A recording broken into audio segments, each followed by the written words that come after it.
ਸਤਿਨਾਮ ਸ੍ਰੀ ਵਾਹਿਗੁਰੂ ਸਾਹਿਬ ਜੀ। ਸੁਣਿਆ ਸਤ ਸੰਤੋਖ ਗਿਆਨ, ਸੁਣਿਆ 68 ਕਾ ਇਸਨਾਨ, ਸੁਣਿਆ ਪੜ ਪੜ ਪਾਵਹਿ ਮਾਨ, ਸੁਣਿਆ ਲਾਗੈ ਸਹਿਜ ਧਿਆਨ, ਨਾਨਕ ਭਗਤਾ ਸਦਾ ਵਿਗਾਸ, ਸੁਣਿਆ ਦੁਖ ਪਾਪ ਕਾ ਨਾਸ, ਨਾਨਕ ਭਗਤਾ ਸਦਾ ਵਿਗਾਸ, ਸੁਣਿਆ ਦੁਖ ਪਾਪ ਕਾ ਨਾਸ। ਵਾਹਿਗੁਰੂ ਜੀ ਕਾ ਖਾਲਸਾ, ਵਾਹਿਗੁਰੂ ਜੀ ਕੀ ਫਤਿਹ। ਸਤਿਗੁਰਾਂ ਦੀ ਅਪਾਰ ਕਿਰਪਾ ਸਦਕਾ ਸੱਚੇ ਪਾਤਸ਼ਾਹ ਜੀ ਨੇ ਬਖਸ਼ਿਸ਼ ਦੇ ਘਰ ਵਿੱਚ ਆ ਕੇ ਸਮਾਂ ਬਖਸ਼ਿਆ। ਗੁਰੂ ਨਾਨਕ ਦੇ ਘਰ ਦੀ ਬਾਣੀ ਦਾ ਇੱਕ ਵੀ ਹਰੂਫ ਨੇਤਰਾਂ ਦੇ ਨਾਲ ਦੇਖਣਾ ਤੇ ਕੰਨਾਂ ਦੇ ਨਾਲ ਸਰਵਣ ਕਰਨਾ, ਇਹ ਬਹੁਤ ਵੱਡੀ ਤਪੱਸਿਆ ਮੰਗਦਾ ਹੈ। ਇਹ ਕੋਈ ਛੋਟੀ ਗੱਲ ਨਹੀਂ, ਇਹ ਗੁਰੂ ਦੀ ਬਖਸ਼ਿਸ਼ ਹੁੰਦੀ ਹੈ। ਤੇ ਇਹਦੀ ਸਮਝ ਉਸ ਵੇਲੇ ਲੱਗਦੀ ਹੈ ਜਿਸ ਵੇਲੇ ਸਾਡੀ ਸੁਰਤ ਇਸ ਸਰੀਰ ਤੋਂ ਉੱਪਰ ਹੋ ਜਾਂਦੀ ਹੈ। ਕੱਲ ਸਤਿਗੁਰਾਂ ਦੀ ਮਿਹਰ ਦੇ ਨਾਲ ਅਸਾਂ ਸਾਰਿਆਂ ਨੇ ਵਿਚਾਰਿਆ, ਧੰਨ ਸ਼੍ਰੀ ਗੁਰੂ ਨਾਨਕ ਦੇਵ ਮਹਾਰਾਜ ਜੀ ਆਪਣੀ ਇਲਾਹੀ ਦਰਗਾਹੀ ਬਾਣੀ ਦੇ ਵਿੱਚ ਬਖਸ਼ਿਸ਼ ਕਰਦੇ ਨੇ ਕਿ ਜਿਨ੍ਹਾਂ ਨੇ ਪਰਮੇਸ਼ਵਰ ਦੇ ਨਾਮ ਨੂੰ ਸਰਵਣ ਕੀਤਾ ਉਹਨਾਂ ਉੱਤੇ ਬਖਸ਼ਿਸ਼ਾਂ ਕੀ ਕੀ ਹੋਈਆਂ। ਦਾਸ ਫਿਰ ਤੋਂ ਬੇਨਤੀ ਕਰੇ, ਕੱਲ ਅਸਾਂ ਨੇ 9 ਪੌੜੀਆਂ ਤੱਕ ਗੁਰੂ ਦੀ ਬਾਣੀ ਨੂੰ ਸਰਵਣ ਕੀਤਾ ਸੀ, ਸ਼੍ਰੀ ਜਪਜੀ ਸਾਹਿਬ ਜੀ ਦੀ ਬਾਣੀ ਨੂੰ। ਹੁਣੇ ਅਸਾਂ ਨੇ ਸਰਵਣ ਕੀਤਾ, ਸੁਣਿਆ ਸਤ ਸੰਤੋਖ ਗਿਆਨ। ਇਸ ਅਲਫਾਜ਼ ਨੂੰ ਅਸੀਂ ਸੁਣੀਐ ਨਹੀਂ ਕਹਿਣਾ, ਸੁਣਿਆ। ਤੇ ਜੇ ਪ੍ਰੈਕਟਿਸ ਕਰਨੀ ਹੈ ਫਿਰ ਕਹਾਂਗੇ ਸੁਣੇ ਐ, ਸੁਣੇ ਐ। ਤੇ ਜਦੋਂ ਇਕੱਠਾ ਪੜਾਂਗੇ ਸੁਣਿਆ, ਫਿਰ ਸੱਤ ਦੇ ਅੱਗੇ ਵਿਸ਼ਰਾਮ, ਪਹਿਲਾਂ ਸੁਣਿਆ ਤੇ ਅੱਗੇ ਵਿਸ਼ਰਾਮ, ਫਿਰ ਸੱਤ ਦੇ ਅੱਗੇ ਵਿਸ਼ਰਾਮ, ਫਿਰ ਸੰਤੋਖ ਦੇ ਅੱਗੇ ਵਿਸ਼ਰਾਮ। ਜੇਕਰ ਡੀਪਲੀ ਬਾਤ ਕਰੀਏ ਤੇ ਜੇ ਸੰਪਰਦਾਈ ਢੰਗ ਨਾਲ ਚੱਲੀਏ ਤੇ ਫਿਰ ਸੁਣਿਆ ਸਤ ਸੰਤੋਖ ਗਿਆਨ। ਮਹਾਰਾਜ ਜੀ ਬਖਸ਼ਿਸ਼ ਕਰਦੇ ਨੇ, ਸਭ ਤੋਂ ਔਖਾ ਸੁਣਨਾ ਹੈ। ਸੁਣਨਾ ਕੀ ਹੁੰਦਾ ਹੈ? ਜਿਹਦੇ ਪ੍ਰਤੀ ਸਾਡਾ ਇੰਟਰਸਟ ਹੋਵੇ, ਜਿਹਦੇ ਪ੍ਰਤੀ ਸਾਡੇ ਅੰਦਰ ਭਾਵਨਾ ਹੋਵੇ, ਜਿਹਦੇ ਪ੍ਰਤੀ ਸਾਡੀ ਖਿੱਚ ਹੋਵੇ, ਉਸੇ ਨੂੰ ਅਸੀਂ ਸੁਣਦੇ ਹਾਂ, ਦੂਜੇ ਨੂੰ ਨਹੀਂ ਸੁਣਦੇ। ਕੁਦਰਤੀ ਬਾਤ। ਤੇ ਜਿਸ ਵੇਲੇ ਸਾਡੇ ਅੰਦਰ ਗੁਰੂ ਕੀ ਬਾਣੀ ਦੇ ਪ੍ਰਤੀ, ਗੁਰੂ ਦੇ ਸ਼ਬਦ ਦੇ ਪ੍ਰਤੀ ਉਤਸ਼ਾਹ ਪੈਦਾ ਹੁੰਦਾ ਹੈ, ਤੇ ਉਸ ਵੇਲੇ ਜੇ ਕਿਤੇ ਕੋਈ ਸੁਣ ਲਵੇ ਤੇ ਉਹ ਇੱਕ ਵਾਰ ਸੁਣਿਆ ਬ੍ਰਹਮ ਗਿਆਨੀ ਬਣਾ ਦਿੰਦਾ ਹੈ। ਸੁਣਨਾ ਹੁੰਦਾ ਕੰਨਾਂ ਦੇ ਨਾਲ, ਮਹਾਰਾਜ ਜੀ ਕਹਿੰਦੇ ਨਹੀਂ, ਸੁਣਨਾ ਹੁੰਦਾ ਧਿਆਨ ਦੇ ਨਾਲ। ਜਿਸ ਤਰ੍ਹਾਂ ਸਾਡੇ ਕੰਨ 2 ਨੇ, ਅਸੀਂ 2 ਸੈੱਲ ਫੋਨ ਆਪਣੇ ਕੰਨਾਂ ਨੂੰ ਲਾ ਕੇ ਅਸੀਂ 2 ਪਰਸਨ ਨਾਲ ਇੱਕੋ ਸਮੇਂ ਗੱਲ ਨਹੀਂ ਕਰ ਸਕਦੇ।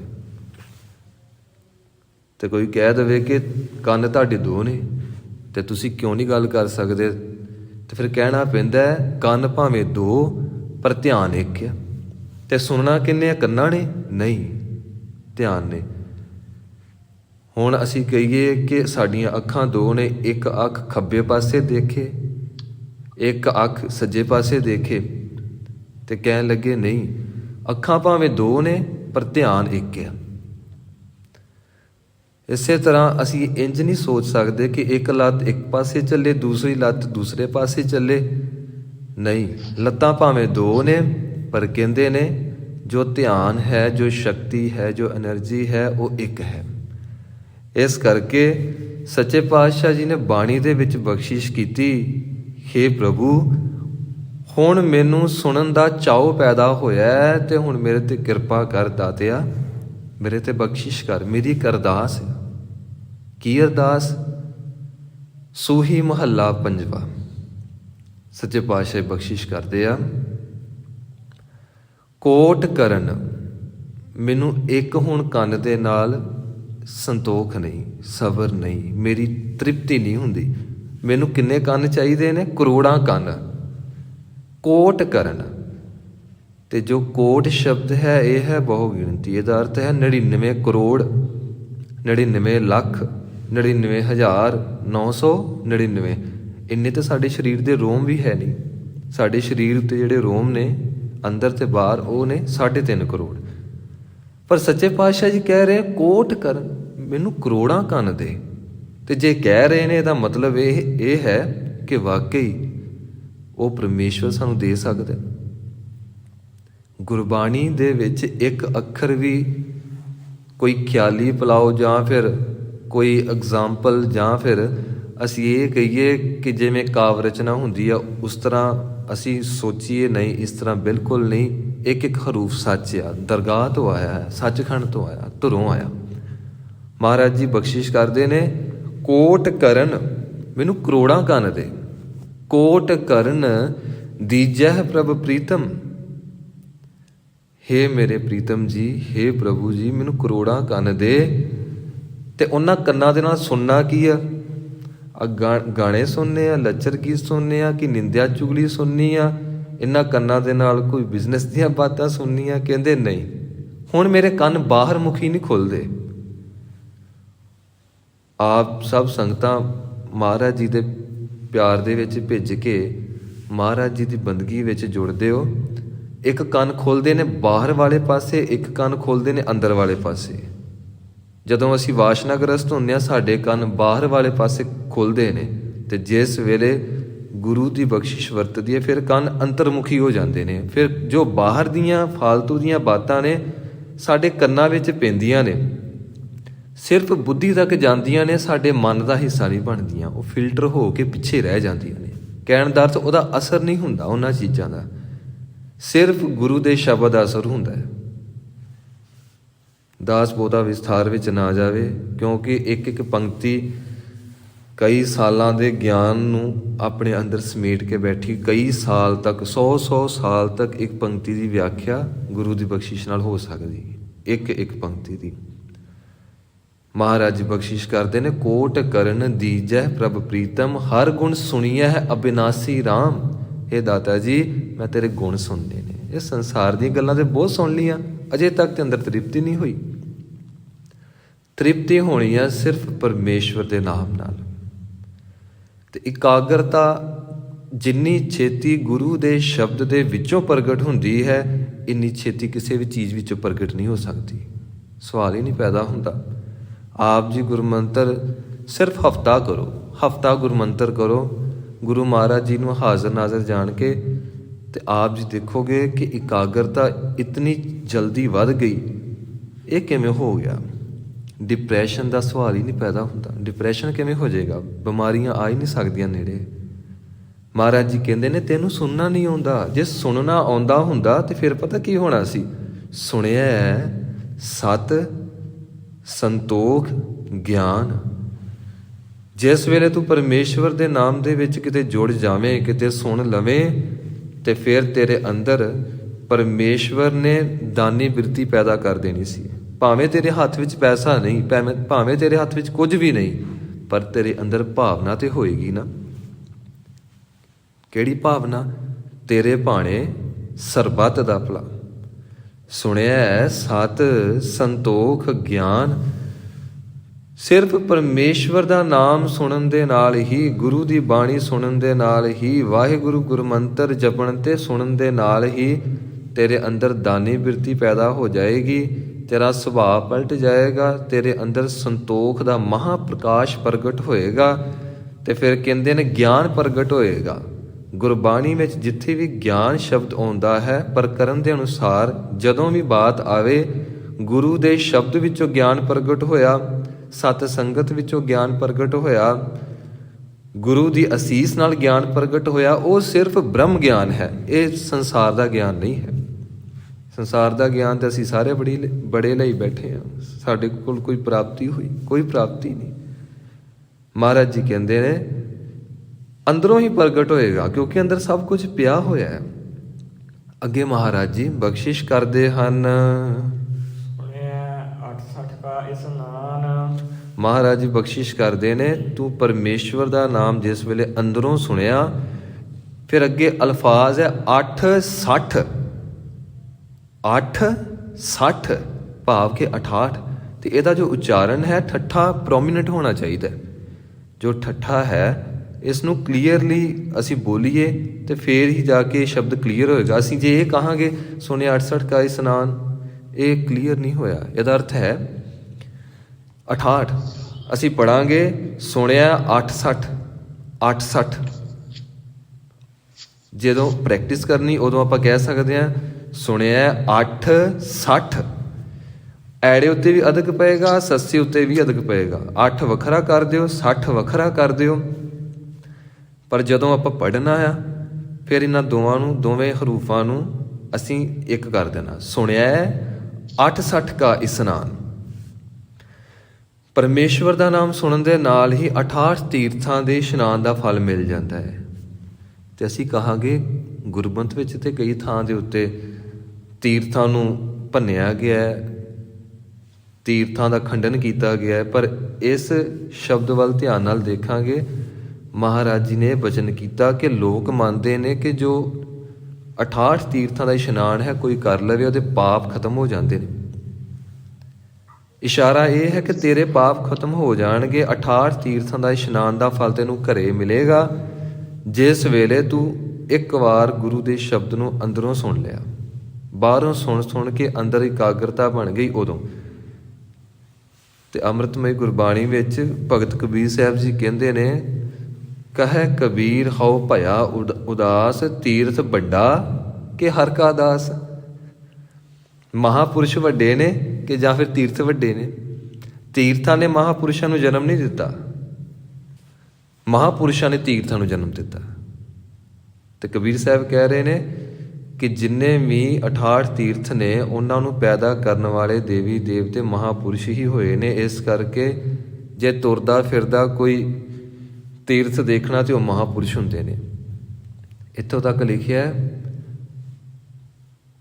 ਸੱਚੇ ਪਾਤਸ਼ਾਹ ਜੀ ਨੇ ਅੰਮ੍ਰਿਤਮਈ ਬਾਣੀ ਵਿੱਚ ਕਿ ਜਿਸ ਵੇਲੇ ਤੂੰ ਕਿਸੇ ਮਹਾਪੁਰਸ਼ ਨੂੰ ਦੇਖੇ ਜਿੱਥੇ ਉਹ ਬਹਿ ਜਾਣ ਉੱਥੇ ਹੀ ਤੀਰਥ ਇਸ਼ਨਾਨ ਵਾਲੀ ਖੇਡ ਵਰਤ ਜਾਂਦੀ ਹੈ। ਜੇਕਰ ਮਹਾਪੁਰਸ਼ ਟਿਕ ਜਾਣ ਤਾਂ ਵੀ ਖੇਡ ਵਰਤ ਗਈ, ਜੇ ਮਹਾਪੁਰਸ਼ ਕੁਝ ਕੁ ਪਲ ਵਾਸਤੇ ਟਿਕੇ ਤਾਂ ਵੀ ਖੇਡ ਵਰਤ ਗਈ। ਉਹ ਆਪਣੀ ਸ਼ਕਤੀ ਨੂੰ ਉਸ ਥਾਂ ਦੇ ਵਿੱਚ ਜਜ਼ਬ ਕਰ ਦਿੰਦੇ ਨੇ। ਤੇ ਜਿਸ ਵੇਲੇ ਕੋਈ ਮਹਾਪੁਰਸ਼ ਸਰੀਰ ਨੂੰ ਤਿਆਗ ਦੇਵੇ ਤੇ ਉਹਦੇ ਸਰੀਰ ਦੇ ਤਿਆਗਣ ਤੋਂ ਬਾਅਦ ਵੀ ਉੱਥੇ ਸ਼ਕਤੀ ਉਵੇਂ ਵਰਤਦੀ ਹੈ। ਜਿਸ ਤਰ੍ਹਾਂ ਬਾਬਾ ਦੀਪ ਸਿੰਘ ਜੀ ਦਾ ਅਸੀਂ ਸਥਾਨ ਦੇਖਦੇ ਹਾਂ ਨਾ ਜੀ, ਸ਼ਹੀਦਗੰਜ ਬਾਬਾ ਦੀਪ ਸਿੰਘ ਦਾ ਇਸ਼ਨਾਨ ਸ਼ਹੀਦਾਂ, ਤੇ ਉੱਥੇ ਬਾਬਾ ਜੀ ਦਾ ਸੰਸਕਾਰ ਕੀਤਾ ਗਿਆ ਤੇ ਵੇਖੋ ਤੇ ਸ਼ਕਤੀ ਉਸੇ ਤਰ੍ਹਾਂ ਹੀ ਵਰਤਦੀ ਹੈ। ਬ੍ਰਹਮ ਗਿਆਨੀ ਸਦ ਜੀਵੈ ਨਹੀਂ ਮਰਦਾ।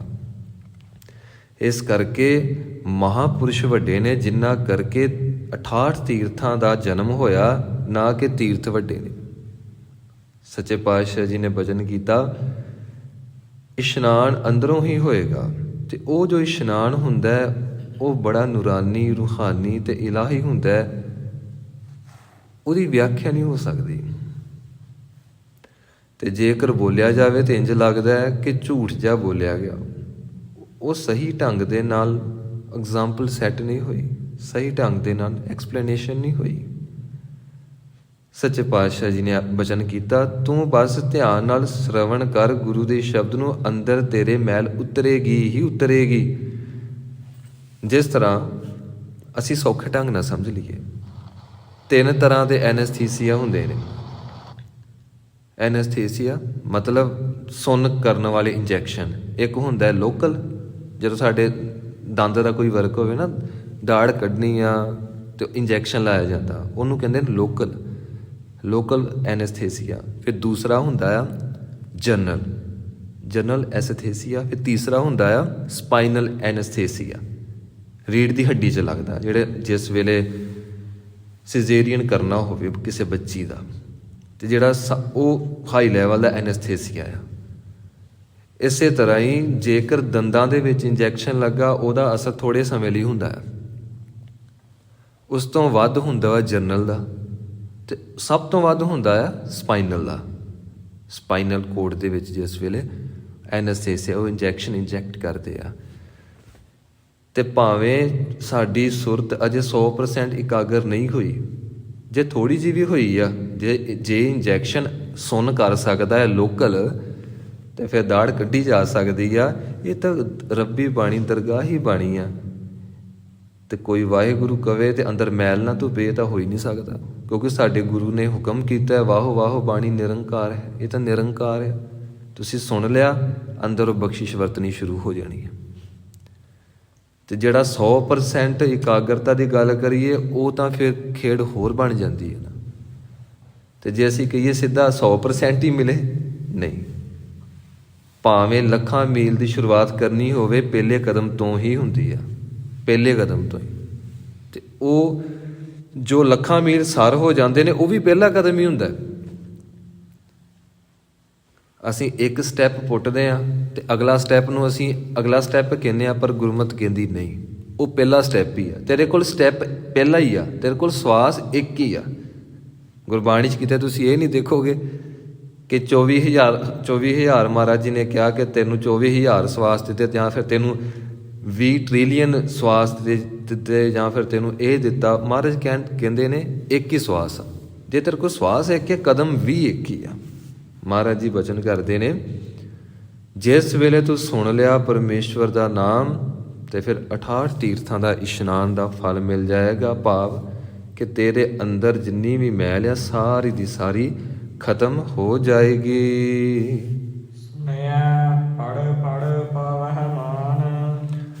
ਸੁਣਿਆ ਹੈ, ਸੱਚੇ ਪਾਤਸ਼ਾਹ ਜੀ ਕਹਿੰਦੇ ਨੇ ਕਿ ਜਿਹੜੇ ਬੰਦੇ ਬਹੁਤ ਜ਼ਿਆਦਾ ਪੜ੍ਹ ਜਾਂਦੇ ਨੇ, PhD ਕਰ ਜਾਂਦੇ ਨੇ, ਤੇ ਉਹਨਾਂ ਨੂੰ ਸੰਸਾਰ ਵਿੱਚ ਮਾਣ ਮਿਲਦਾ ਹੈ, ਜਿਹੜੇ ਬੜੇ ਸਿਆਣੇ ਹੁੰਦੇ ਨੇ। ਤੇ ਸੱਚੇ ਪਾਤਸ਼ਾਹ ਜੀ ਕਹਿੰਦੇ ਨੇ, ਕੋਈ ਬੰਦਾ ਸਾਰੇ ਸੰਸਾਰ ਦੀ ਪੜ੍ਹਾਈ ਕਰ ਲਵੇ ਤੇ ਜਿੰਨਾ ਮਾਣ ਉਹਨੂੰ ਸਾਰੀ ਸ੍ਰਿਸ਼ਟੀ ਵਿੱਚ ਮਿਲਦਾ ਆ, ਮਹਾਰਾਜ ਜੀ ਕਹਿੰਦੇ ਨੇ ਤੈਨੂੰ ਪੜ੍ਹਨ ਦੀ ਲੋੜ ਨਹੀਂ, ਤੂੰ ਆਪਣੇ ਹਿਰਦੇ ਨੂੰ ਪੜ੍ਹ, ਤੂੰ ਆਪਣੇ ਮਨ ਨੂੰ ਪੜ੍ਹ। ਗੁਰੂ ਤੈਨੂੰ ਦੱਸੇਗਾ ਕਿ ਤੂੰ ਆਪਣੇ ਹਿਰਦੇ ਨੂੰ ਕਿਵੇਂ ਪੜ੍ਹਨਾ, ਮਨ ਨੂੰ ਕਿਵੇਂ ਪੜ੍ਹਨਾ। ਤੇ ਫਿਰ ਬਾਅਦ ਵਿੱਚ ਜਦੋਂ ਤੂੰ ਗੁਰੂ ਦੇ ਸ਼ਬਦ ਨੂੰ ਸੁਣ ਲਿਆ, ਤੈਨੂੰ ਓਨਾ ਹੀ ਸਤਿਕਾਰ ਮਿਲੇਗਾ, ਓਨੀ ਹੀ ਰਿਸਪੈਕਟ ਮਿਲੇਗੀ, ਉਸ ਤੋਂ ਵੱਧ ਕੇ ਮਿਲੇਗੀ ਜਿੰਨੀ ਇੱਕ ਪੜ੍ਹੇ ਲਿਖੇ ਬੰਦੇ ਨੂੰ ਮਿਲਦੀ ਹੈ, ਜਿੰਨੇ ਸਾਰੀ ਸੰਸਾਰ ਦੀਆਂ ਪੜ੍ਹਾਈਆਂ ਕਰ ਲਈਆਂ। ਅਜੇ ਤੱਕ ਕੋਈ ਐਸਾ ਹੋਇਆ ਨਹੀਂ ਕਿ ਜਿਹੜਾ ਕਹੇ ਕਿ ਮੈਂ ਵਕੀਲ ਦੀ ਪੜ੍ਹਾਈ ਵੀ, ਮੈਂ ਲਾਇਰ ਦੀ ਪੜ੍ਹਾਈ ਵੀ ਕਰ ਲਈ ਆ, ਮੈਂ ਡਾਕਟਰੀ ਦੀ ਪੜ੍ਹਾਈ ਵੀ ਕਰ ਲਈ ਆ, ਮੈਂ ਇਹਦੀ ਪੜ੍ਹਾਈ ਵੀ ਕਰ ਲਈ, ਉਹਦੀ ਪੜ੍ਹਾਈ ਵੀ ਕਰ। ਅਜੇ ਤੱਕ ਕੋਈ ਐਸਾ ਬੰਦਾ ਹੋਇਆ ਨਹੀਂ। ਪਰ ਮਹਾਰਾਜ ਜੀ ਕਹਿੰਦੇ ਨੇ, ਜੇ ਕੋਈ ਕਰ ਲਵੇ ਤੇ ਲੋਕੀ ਕਿੰਨੀ ਰਿਸਪੈਕਟ ਦਿੰਦੇ ਆ, ਕਿੰਨਾ ਸਤਿਕਾਰ ਦਿੰਦੇ ਆ ਕਿ ਬੰਦਾ ਬਹੁਤ ਸਿਆਣਾ।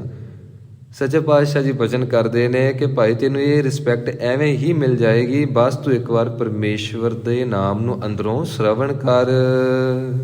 ਸੁਣਿਆ ਲਾਗੈ ਸਹਿਜ ਧਿਆਨ। ਮਹਾਰਾਜ ਜੀ ਕਹਿੰਦੇ ਨੇ, ਐਵੇਂ ਭੰਬਲ ਭੂਸਿਆਂ ਵਿੱਚ ਨਾ ਫਸਿਆ ਫਿਰੀ, ਧਿਆਨ ਆਪਣੀਆਂ ਅੱਖਾਂ ਦੇ ਵਿੱਚ ਟਿਕਾਓ। ਤਰ੍ਹਾਂ ਤਰ੍ਹਾਂ ਦੇ ਧਿਆਨ ਕਰਨ ਵਾਸਤੇ ਵਿਧੀਆਂ ਅਖਤਿਆਰ ਕੀਤੀਆਂ ਗਈਆਂ। ਜੋਗੀ ਕਹਿੰਦੇ ਨੇ ਕਿ ਦੀਵਾ ਜਗਾਓ, ਉਹਦੀ ਜੋ ਲਾਟ ਹੁੰਦੀ ਆ, ਦੀਵੇ ਦੇ ਵਿੱਚੋਂ ਜੋ ਅਗਨੀ ਪ੍ਰਗਟ ਹੁੰਦੀ ਆ, ਉਹਦੀ ਲਾਟ ਦੇ ਸਿਰੇ ਤੇ ਧਿਆਨ ਟਿਕਾਓ।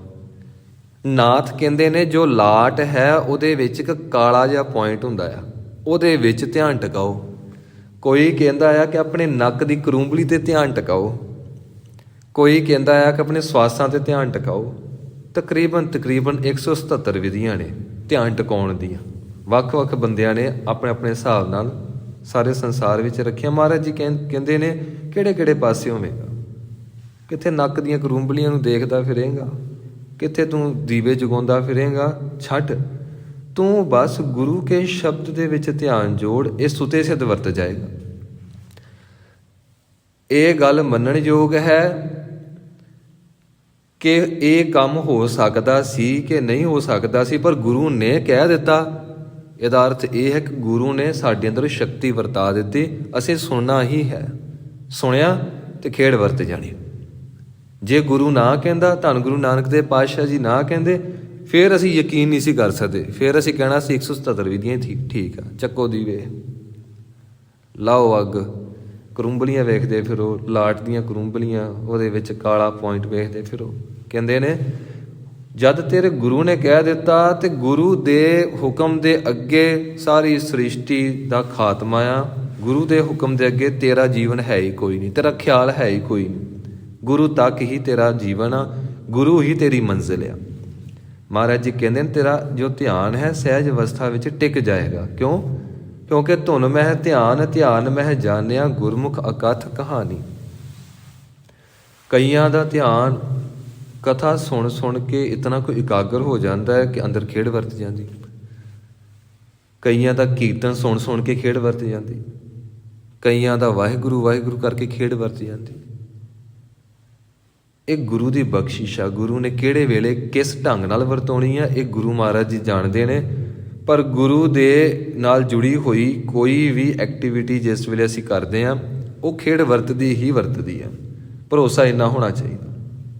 ਮਹਾਰਾਜ ਜੀ ਕਹਿੰਦੇ ਨੇ ਸਾਰੀ ਖੇਡ ਧਿਆਨ ਦੀ ਆ। ਜਿਸ ਤਰ੍ਹਾਂ ਕਾਰ ਚੱਲ ਰਹੀ ਆ, ਅੱਖਾਂ ਸਾਡੀਆਂ ਦੇਖ ਰਹੀਆਂ, ਧਿਆਨ ਕਿਤੇ ਹੋਰ ਚਲਾ ਗਿਆ, ਐਕਸੀਡੈਂਟ ਹੋ ਗਿਆ। ਕਈ ਵਾਰੀ ਇੰਝ ਹੁੰਦਾ ਹੈ ਨਾ, ਮੇਰੇ ਨਾਲ ਤੇ ਹੁੰਦਾ ਹੈ ਵੀ ਕਾਰ ਅਸੀਂ ਜਾ ਰਹੇ ਹਾਂ, ਘਰ ਕਿੱਥੇ ਰਹਿ ਗਿਆ? ਉਹ ਘਰ ਦੇ ਪਿੱਛੇ ਰਹਿ ਗਿਆ। ਅੱਖਾਂ ਦੇਖ ਰਹੀਆਂ ਸੀ ਪਰ ਧਿਆਨ ਕਿਤੇ ਹੋਰ ਸੀ। ਇਹਦਾ ਮਤਲਬ ਅੱਖਾਂ ਨਹੀਂ ਦੇਖਦੀਆਂ, ਦੇਖਦਾ ਧਿਆਨ। ਜਿਵੇਂ ਸਾਹਮਣੇ ਬੰਦਾ ਖੜਾ ਹੋਵੇ ਤੇ ਸਾਡਾ ਧਿਆਨ ਕਿਤੇ ਹੋਰ ਗਿਆ ਹੁੰਦਾ ਹੈ ਤੇ ਬੰਦਾ ਆ ਗਿਆ ਤੇ ਉਹ ਫਿਰ ਬੰਦਾ ਕਹਿੰਦਾ ਕਿ ਤੂੰ ਮੈਨੂੰ ਬੁਲਾਇਆ ਹੀ ਨਹੀਂ। ਅਸੀਂ ਕਹੀਦਾ ਉਹ ਮੇਰਾ ਧਿਆਨ ਹੀ ਨਹੀਂ ਸੀ, ਤੁਹਾਨੂੰ ਦੇਖਿਆ ਹੀ ਨਹੀਂ, ਅੱਖਾਂ ਤੇ ਮੇਰੇ ਵੱਲ ਹੀ ਸੀ। ਕਹਿੰਦੇ ਅੱਖਾਂ ਥੋੜ੍ਹਾ ਦੇਖਦੀਆਂ, ਦੇਖਦਾ ਤੇ ਧਿਆਨ ਹੈ ਨਾ। ਹੁਣ ਕੋਈ ਬੰਦਾ ਮਰ ਗਿਆ ਤੇ ਅਸੀਂ ਕਹੀਏ ਬਾਪੂ ਵੇਖ ਸਾਡੇ ਵੱਲ, ਉਹ ਬਾਪੂ ਵੇਖਦਾ, ਬਾਪੂ ਵੇਖਦਾ, ਬਾਪੂ ਤੇ ਚਲਾ ਗਿਆ, ਆਤਮਾ ਤੇ ਚਲੀ ਗਈ। ਹੁਣ ਅੱਖਾਂ ਹੀ ਰਹਿ ਗਈਆਂ ਤੇ ਅੱਖਾਂ ਜਿੱਥੋਂ ਆਈਆਂ ਉੱਥੇ ਹੀ ਨਾਸ਼ ਹੋ ਜਾਣੀਆਂ। ਕਿੱਥੋਂ ਆਈਆਂ? ਅੱਗ ਵਿੱਚੋਂ। ਤੇ ਅੱਗ ਨੇ ਇਹਨਾਂ ਨੂੰ ਸਾੜ ਕੇ ਸਵਾਹ ਕਰ ਦੇਣਾ। ਜਿਹੜੀ ਵਸਤੂ ਜਿੱਥੋਂ ਪੈਦਾ ਹੋਈ ਉਹਨੇ ਉੱਥੇ ਹੀ ਪਹੁੰਚ ਜਾਣਾ। ਕਹਿਣ ਦਾ ਅਰਥ ਇਹ ਹੈ ਸਾਰੀ ਖੇਡ ਧਿਆਨ ਦੀ ਆ। ਇਹ ਗੁਰਮਤਿ ਦਾ ਮਾਰਗ ਧਿਆਨ ਦਾ ਮਾਰਗ ਆ। ਤੁਸੀਂ ਜੋ ਵੀ ਕਰਮ ਕਰਦੇ ਹੋ ਖਿਆਲ ਗੁਰੂ ਦੇ ਸ਼ਬਦ ਵਿੱਚ ਰੱਖੋ। ਮਹਾਰਾਜ ਸੱਚੇ ਪਾਤਸ਼ਾਹ ਜੀ ਸਾਡਾ ਰੋਮ ਰੋਮ ਆਪਣਾ ਸਵਰੂਪ ਬਣਾ ਲੈਂਦੇ ਨੇ। ਅੱਗੇ ਮਹਾਰਾਜ ਜੀ ਕਿਰਪਾ ਕਰਦੇ ਹਨ। ਨਾਨਕ ਭਗਤਾ ਸਦਾ ਵਿਗਾਸ, ਸੁਣਿਆ ਦੁਖ ਪਾਪ ਕਾ ਨਾਸ। ਮਹਾਰਾਜ ਜੀ ਬਖਸ਼ਿਸ਼ ਕਰਦੇ ਨੇ। ਨਾਨਕ ਇੱਥੇ ਰੁਕਣਾ ਹੈ ਥੋੜਾ ਜਿਹਾ। ਭਗਤਾ ਸਦਾ ਵਿਗਾਸ, ਇੱਥੇ ਸਦਾ ਦਾ ਅਰਥ ਪਤਾ ਕੀ ਹੈ ਜੀ? ਜਿਉਂਦੇ ਵੀ ਤੇ ਮਰਨ ਤੋਂ ਬਾਅਦ ਵੀ। ਸਦਾ ਵਿਗਾਸ, ਜਿਨ੍ਹਾਂ ਦੇ ਹਿਰਦੇ ਵਿੱਚ ਗੁਰੂ ਕਾ ਸ਼ਬਦ ਵਸ ਗਿਆ ਉਹਨਾਂ ਦੇ ਅੰਦਰ ਹਮੇਸ਼ਾ ਹੀ ਖੇੜਾ ਬਣਿਆ ਰਹਿੰਦਾ ਹੈ। ਸੁਣਿਆ ਦੁੱਖ ਪਾਪ ਕਾ ਨਾਸ, ਬਸ ਗੁਰੂ ਦੇ ਸ਼ਬਦ ਨੂੰ ਸੁਣਦਿਆਂ ਸਾਰ, ਅਕਾਲ ਪੁਰਖ ਦੀ ਸਿਫਤ ਸਲਾਹ ਸੁਣਦਿਆਂ ਸਾਰ ਦੁੱਖਾਂ ਤੇ ਪਾਪਾਂ ਦਾ ਨਾਸ਼ ਹੋ ਜਾਂਦਾ। ਤੇ ਜੇ ਗੁਰੂ ਮਹਾਰਾਜ ਜੀ ਕਹਿ ਰਹੇ ਨੇ ਨਾ ਤੇ ਡੈਫੀਨੇਟਲੀ ਹੁੰਦਾ ਹੈ। ਸਾਨੂੰ ਇਹ ਨਹੀਂ ਕਹਿਣਾ ਚਾਹੀਦਾ ਕਿ ਅਸੀਂ ਜੀ ਇੰਨੇ ਪਾਠ ਕੀਤੇ ਤੇ ਅਜੇ ਤੱਕ ਤੇ ਗੱਲ ਬਣੀ ਨਹੀਂ। ਗੁਰੂ ਦੇ ਸ਼ਬਦ ਵਿੱਚ ਕੋਈ ਕਮੀ ਨਹੀਂ, ਕਮੀ ਸਾਡੀ ਸ਼ਰਧਾ ਭਾਵਨਾ ਵਿੱਚ ਹੁੰਦੀ ਹੈ। ਅੱਗੇ ਮਹਾਰਾਜ ਜੀ ਕਿਰਪਾ ਕਰਦੇ ਹਨ। ਸੁਣਿਆ ਸਰਾ ਗੁਣਾ ਕੇ ਗਾਹ। ਮਹਾਰਾਜ ਜੀ ਕਿਰਪਾ ਕਰਦੇ ਨੇ। ਜੇ ਕਿਤੇ ਗੁਰੂ ਦੇ ਸ਼ਬਦ ਨੂੰ ਧਿਆਨ ਨਾਲ ਸੁਣ ਲਵੇ, ਸਿਫਤ ਸਲਾਹ ਸੁਣ ਲਵੇ, ਉਹ ਬੰਦਾ ਜਿਹੜਾ ਨੋਰਮਲ ਪਰਸਨ ਆ ਉਹ ਖਾਸ ਬਣ ਜਾਂਦਾ ਆ, ਵਿਸ਼ੇਸ਼ ਬਣ ਜਾਂਦਾ। ਤੇ ਜਿੰਨੇ ਪਰਮੇਸ਼ਵਰ ਦੇ ਵਿੱਚ ਗੁਣ ਨੇ ਉਹ ਸਾਰੇ ਗੁਣ ਉਹਦੇ ਵਿੱਚ ਪ੍ਰਗਟ ਹੋ ਜਾਂਦੇ ਹਨ। ਸੁਣਿਆ ਸੇਖ ਪੀਰ ਪਾਤਸ਼ਾਹ। ਇੱਥੇ ਵੀ ਵਿਸ਼ਰਾਮ ਤਿੰਨ ਨੇ। ਸੁਣਿਆ ਸੇਖ ਪੀਰ ਪਾਤਸ਼ਾਹ। ਵੇਖੋ ਪੈਰ 'ਚ ਬਿੰਦੀ ਨਹੀਂ ਹੈ, ਇਹਨੂੰ ਪਾਤਸ਼ਾਹ ਨਹੀਂ ਕਹਿਣਾ। ਜੇ ਬਿੰਦੀ ਹੁੰਦੀ ਤੇ ਫਿਰ ਤਾਂ ਆਪਾਂ ਪਾਤਸ਼ਾਹ ਦੀ ਥਾਂ ਤੇ ਪਾਤਸ਼ਾਹ ਕਹਿ ਸਕਦੇ। ਤੇ ਸੇਖ ਇਹ ਜੋ ਅਲਫਾਜ਼ ਹੈ ਇਹ ਅਲਫਾਜ਼ ਹੈ ਅਰਬੀ ਦਾ। ਇਹਦਾ ਅਰਥ ਹੁੰਦਾ ਹੈ ਸ਼੍ਰੋਮਣੀ, ਇਹਦਾ ਅਰਥ ਹੁੰਦਾ ਹੈ ਮੁਖੀ, ਇਹਦਾ ਅਰਥ ਹੁੰਦਾ ਹੈ ਸਭ ਤੋਂ ਵੱਡਾ। ਤੂੰ ਪਰਮੇਸ਼ਵਰ ਦਾ ਨਾਮ ਸੁਣ, ਤੂੰ ਸੇਖ ਬਣ ਜਾਵੇਂਗਾ, ਮੁਖੀ ਬਣ ਜਾਏਗਾ, ਪੀਰ ਦੂਸਰਿਆਂ ਦੀ ਪੀੜ ਹਰਨ ਵਾਲਾ ਬਣ ਜਾਏਗਾ, ਪਾਤਸ਼ਾਹ ਤੂੰ ਇੱਕ ਐਸੀ ਪਾਤਸ਼ਾਹੀ ਐਸੀ ਪਦਵੀ ਹਾਸਲ ਕਰੇਗਾ ਜਿਹੜੀ ਕਦੀ ਵੀ ਨਾਸ਼ ਨਹੀਂ ਹੁੰਦੀ। ਸੁਣਿਆ ਅੰਧੇ ਪਾਵਹਿ ਰਾਹੁ। ਤੂੰ ਪਰਮੇਸ਼ਵਰ ਦਾ ਨਾਮ ਸੁਣ, ਤੂੰ ਖੁਦ ਅੰਨਾ ਆ ਤੇ ਜੇ ਕਿਤੇ ਤੂੰ ਪਰਮੇਸ਼ਵਰ ਦਾ ਨਾਮ ਸੁਣਿਆ ਤੇ ਤੇਰੇ ਕੋਲ ਨੇਤਰ ਆ ਜਾਣਗੇ, ਤੂੰ ਦੂਸਰਿਆਂ ਨੂੰ ਵੀ ਨੇਤਰ ਬਖਸ਼ ਸਕਦਾ ਹੈ। ਇੱਥੇ ਅੰਧੇ ਦਾ ਅਰਥ ਪਤਾ ਕੀ ਹੈ ਜੀ? ਇੱਥੇ ਅੰਧੇ ਦਾ ਅਰਥ ਇਹ ਨਹੀਂ ਕਿ ਜਿਹੜੇ ਬੰਦਿਆਂ ਕੋਲ ਅੱਖਾਂ ਨਹੀਂ ਹਨ। ਇਹਦਾ ਅਰਥ ਜਿਹਨੂੰ ਰੱਬ ਨਹੀਂ ਦਿਸਦਾ ਉਹ ਅੰਨਾ ਹੀ ਆ। ਜਿਸ ਪਰਸਨ ਨੂੰ ਰੱਬ ਨਹੀਂ ਦਿਸਦਾ ਉਹ ਕੌਣ ਹੈ? ਉਹ ਅੰਨਾ ਹੈ। ਹੁਣ ਸਾਨੂੰ ਕੋਈ ਅੰਨਾ ਕਹੇ, ਅਸੀਂ ਤੜਫ ਉੱਠਦੇ ਹਾਂ, ਫਿਰ ਸਾਨੂੰ ਅੰਨਾ ਕਿਵੇਂ ਕਹਿ ਤਾ? ਤੇ ਜਦੋਂ ਮਹਾਰਾਜ ਜੀ ਕਹਿੰਦੇ ਨੇ ਅਸੀਂ ਤੜਫਦੇ ਨਹੀਂ, ਪਤਾ ਕਿਉਂ?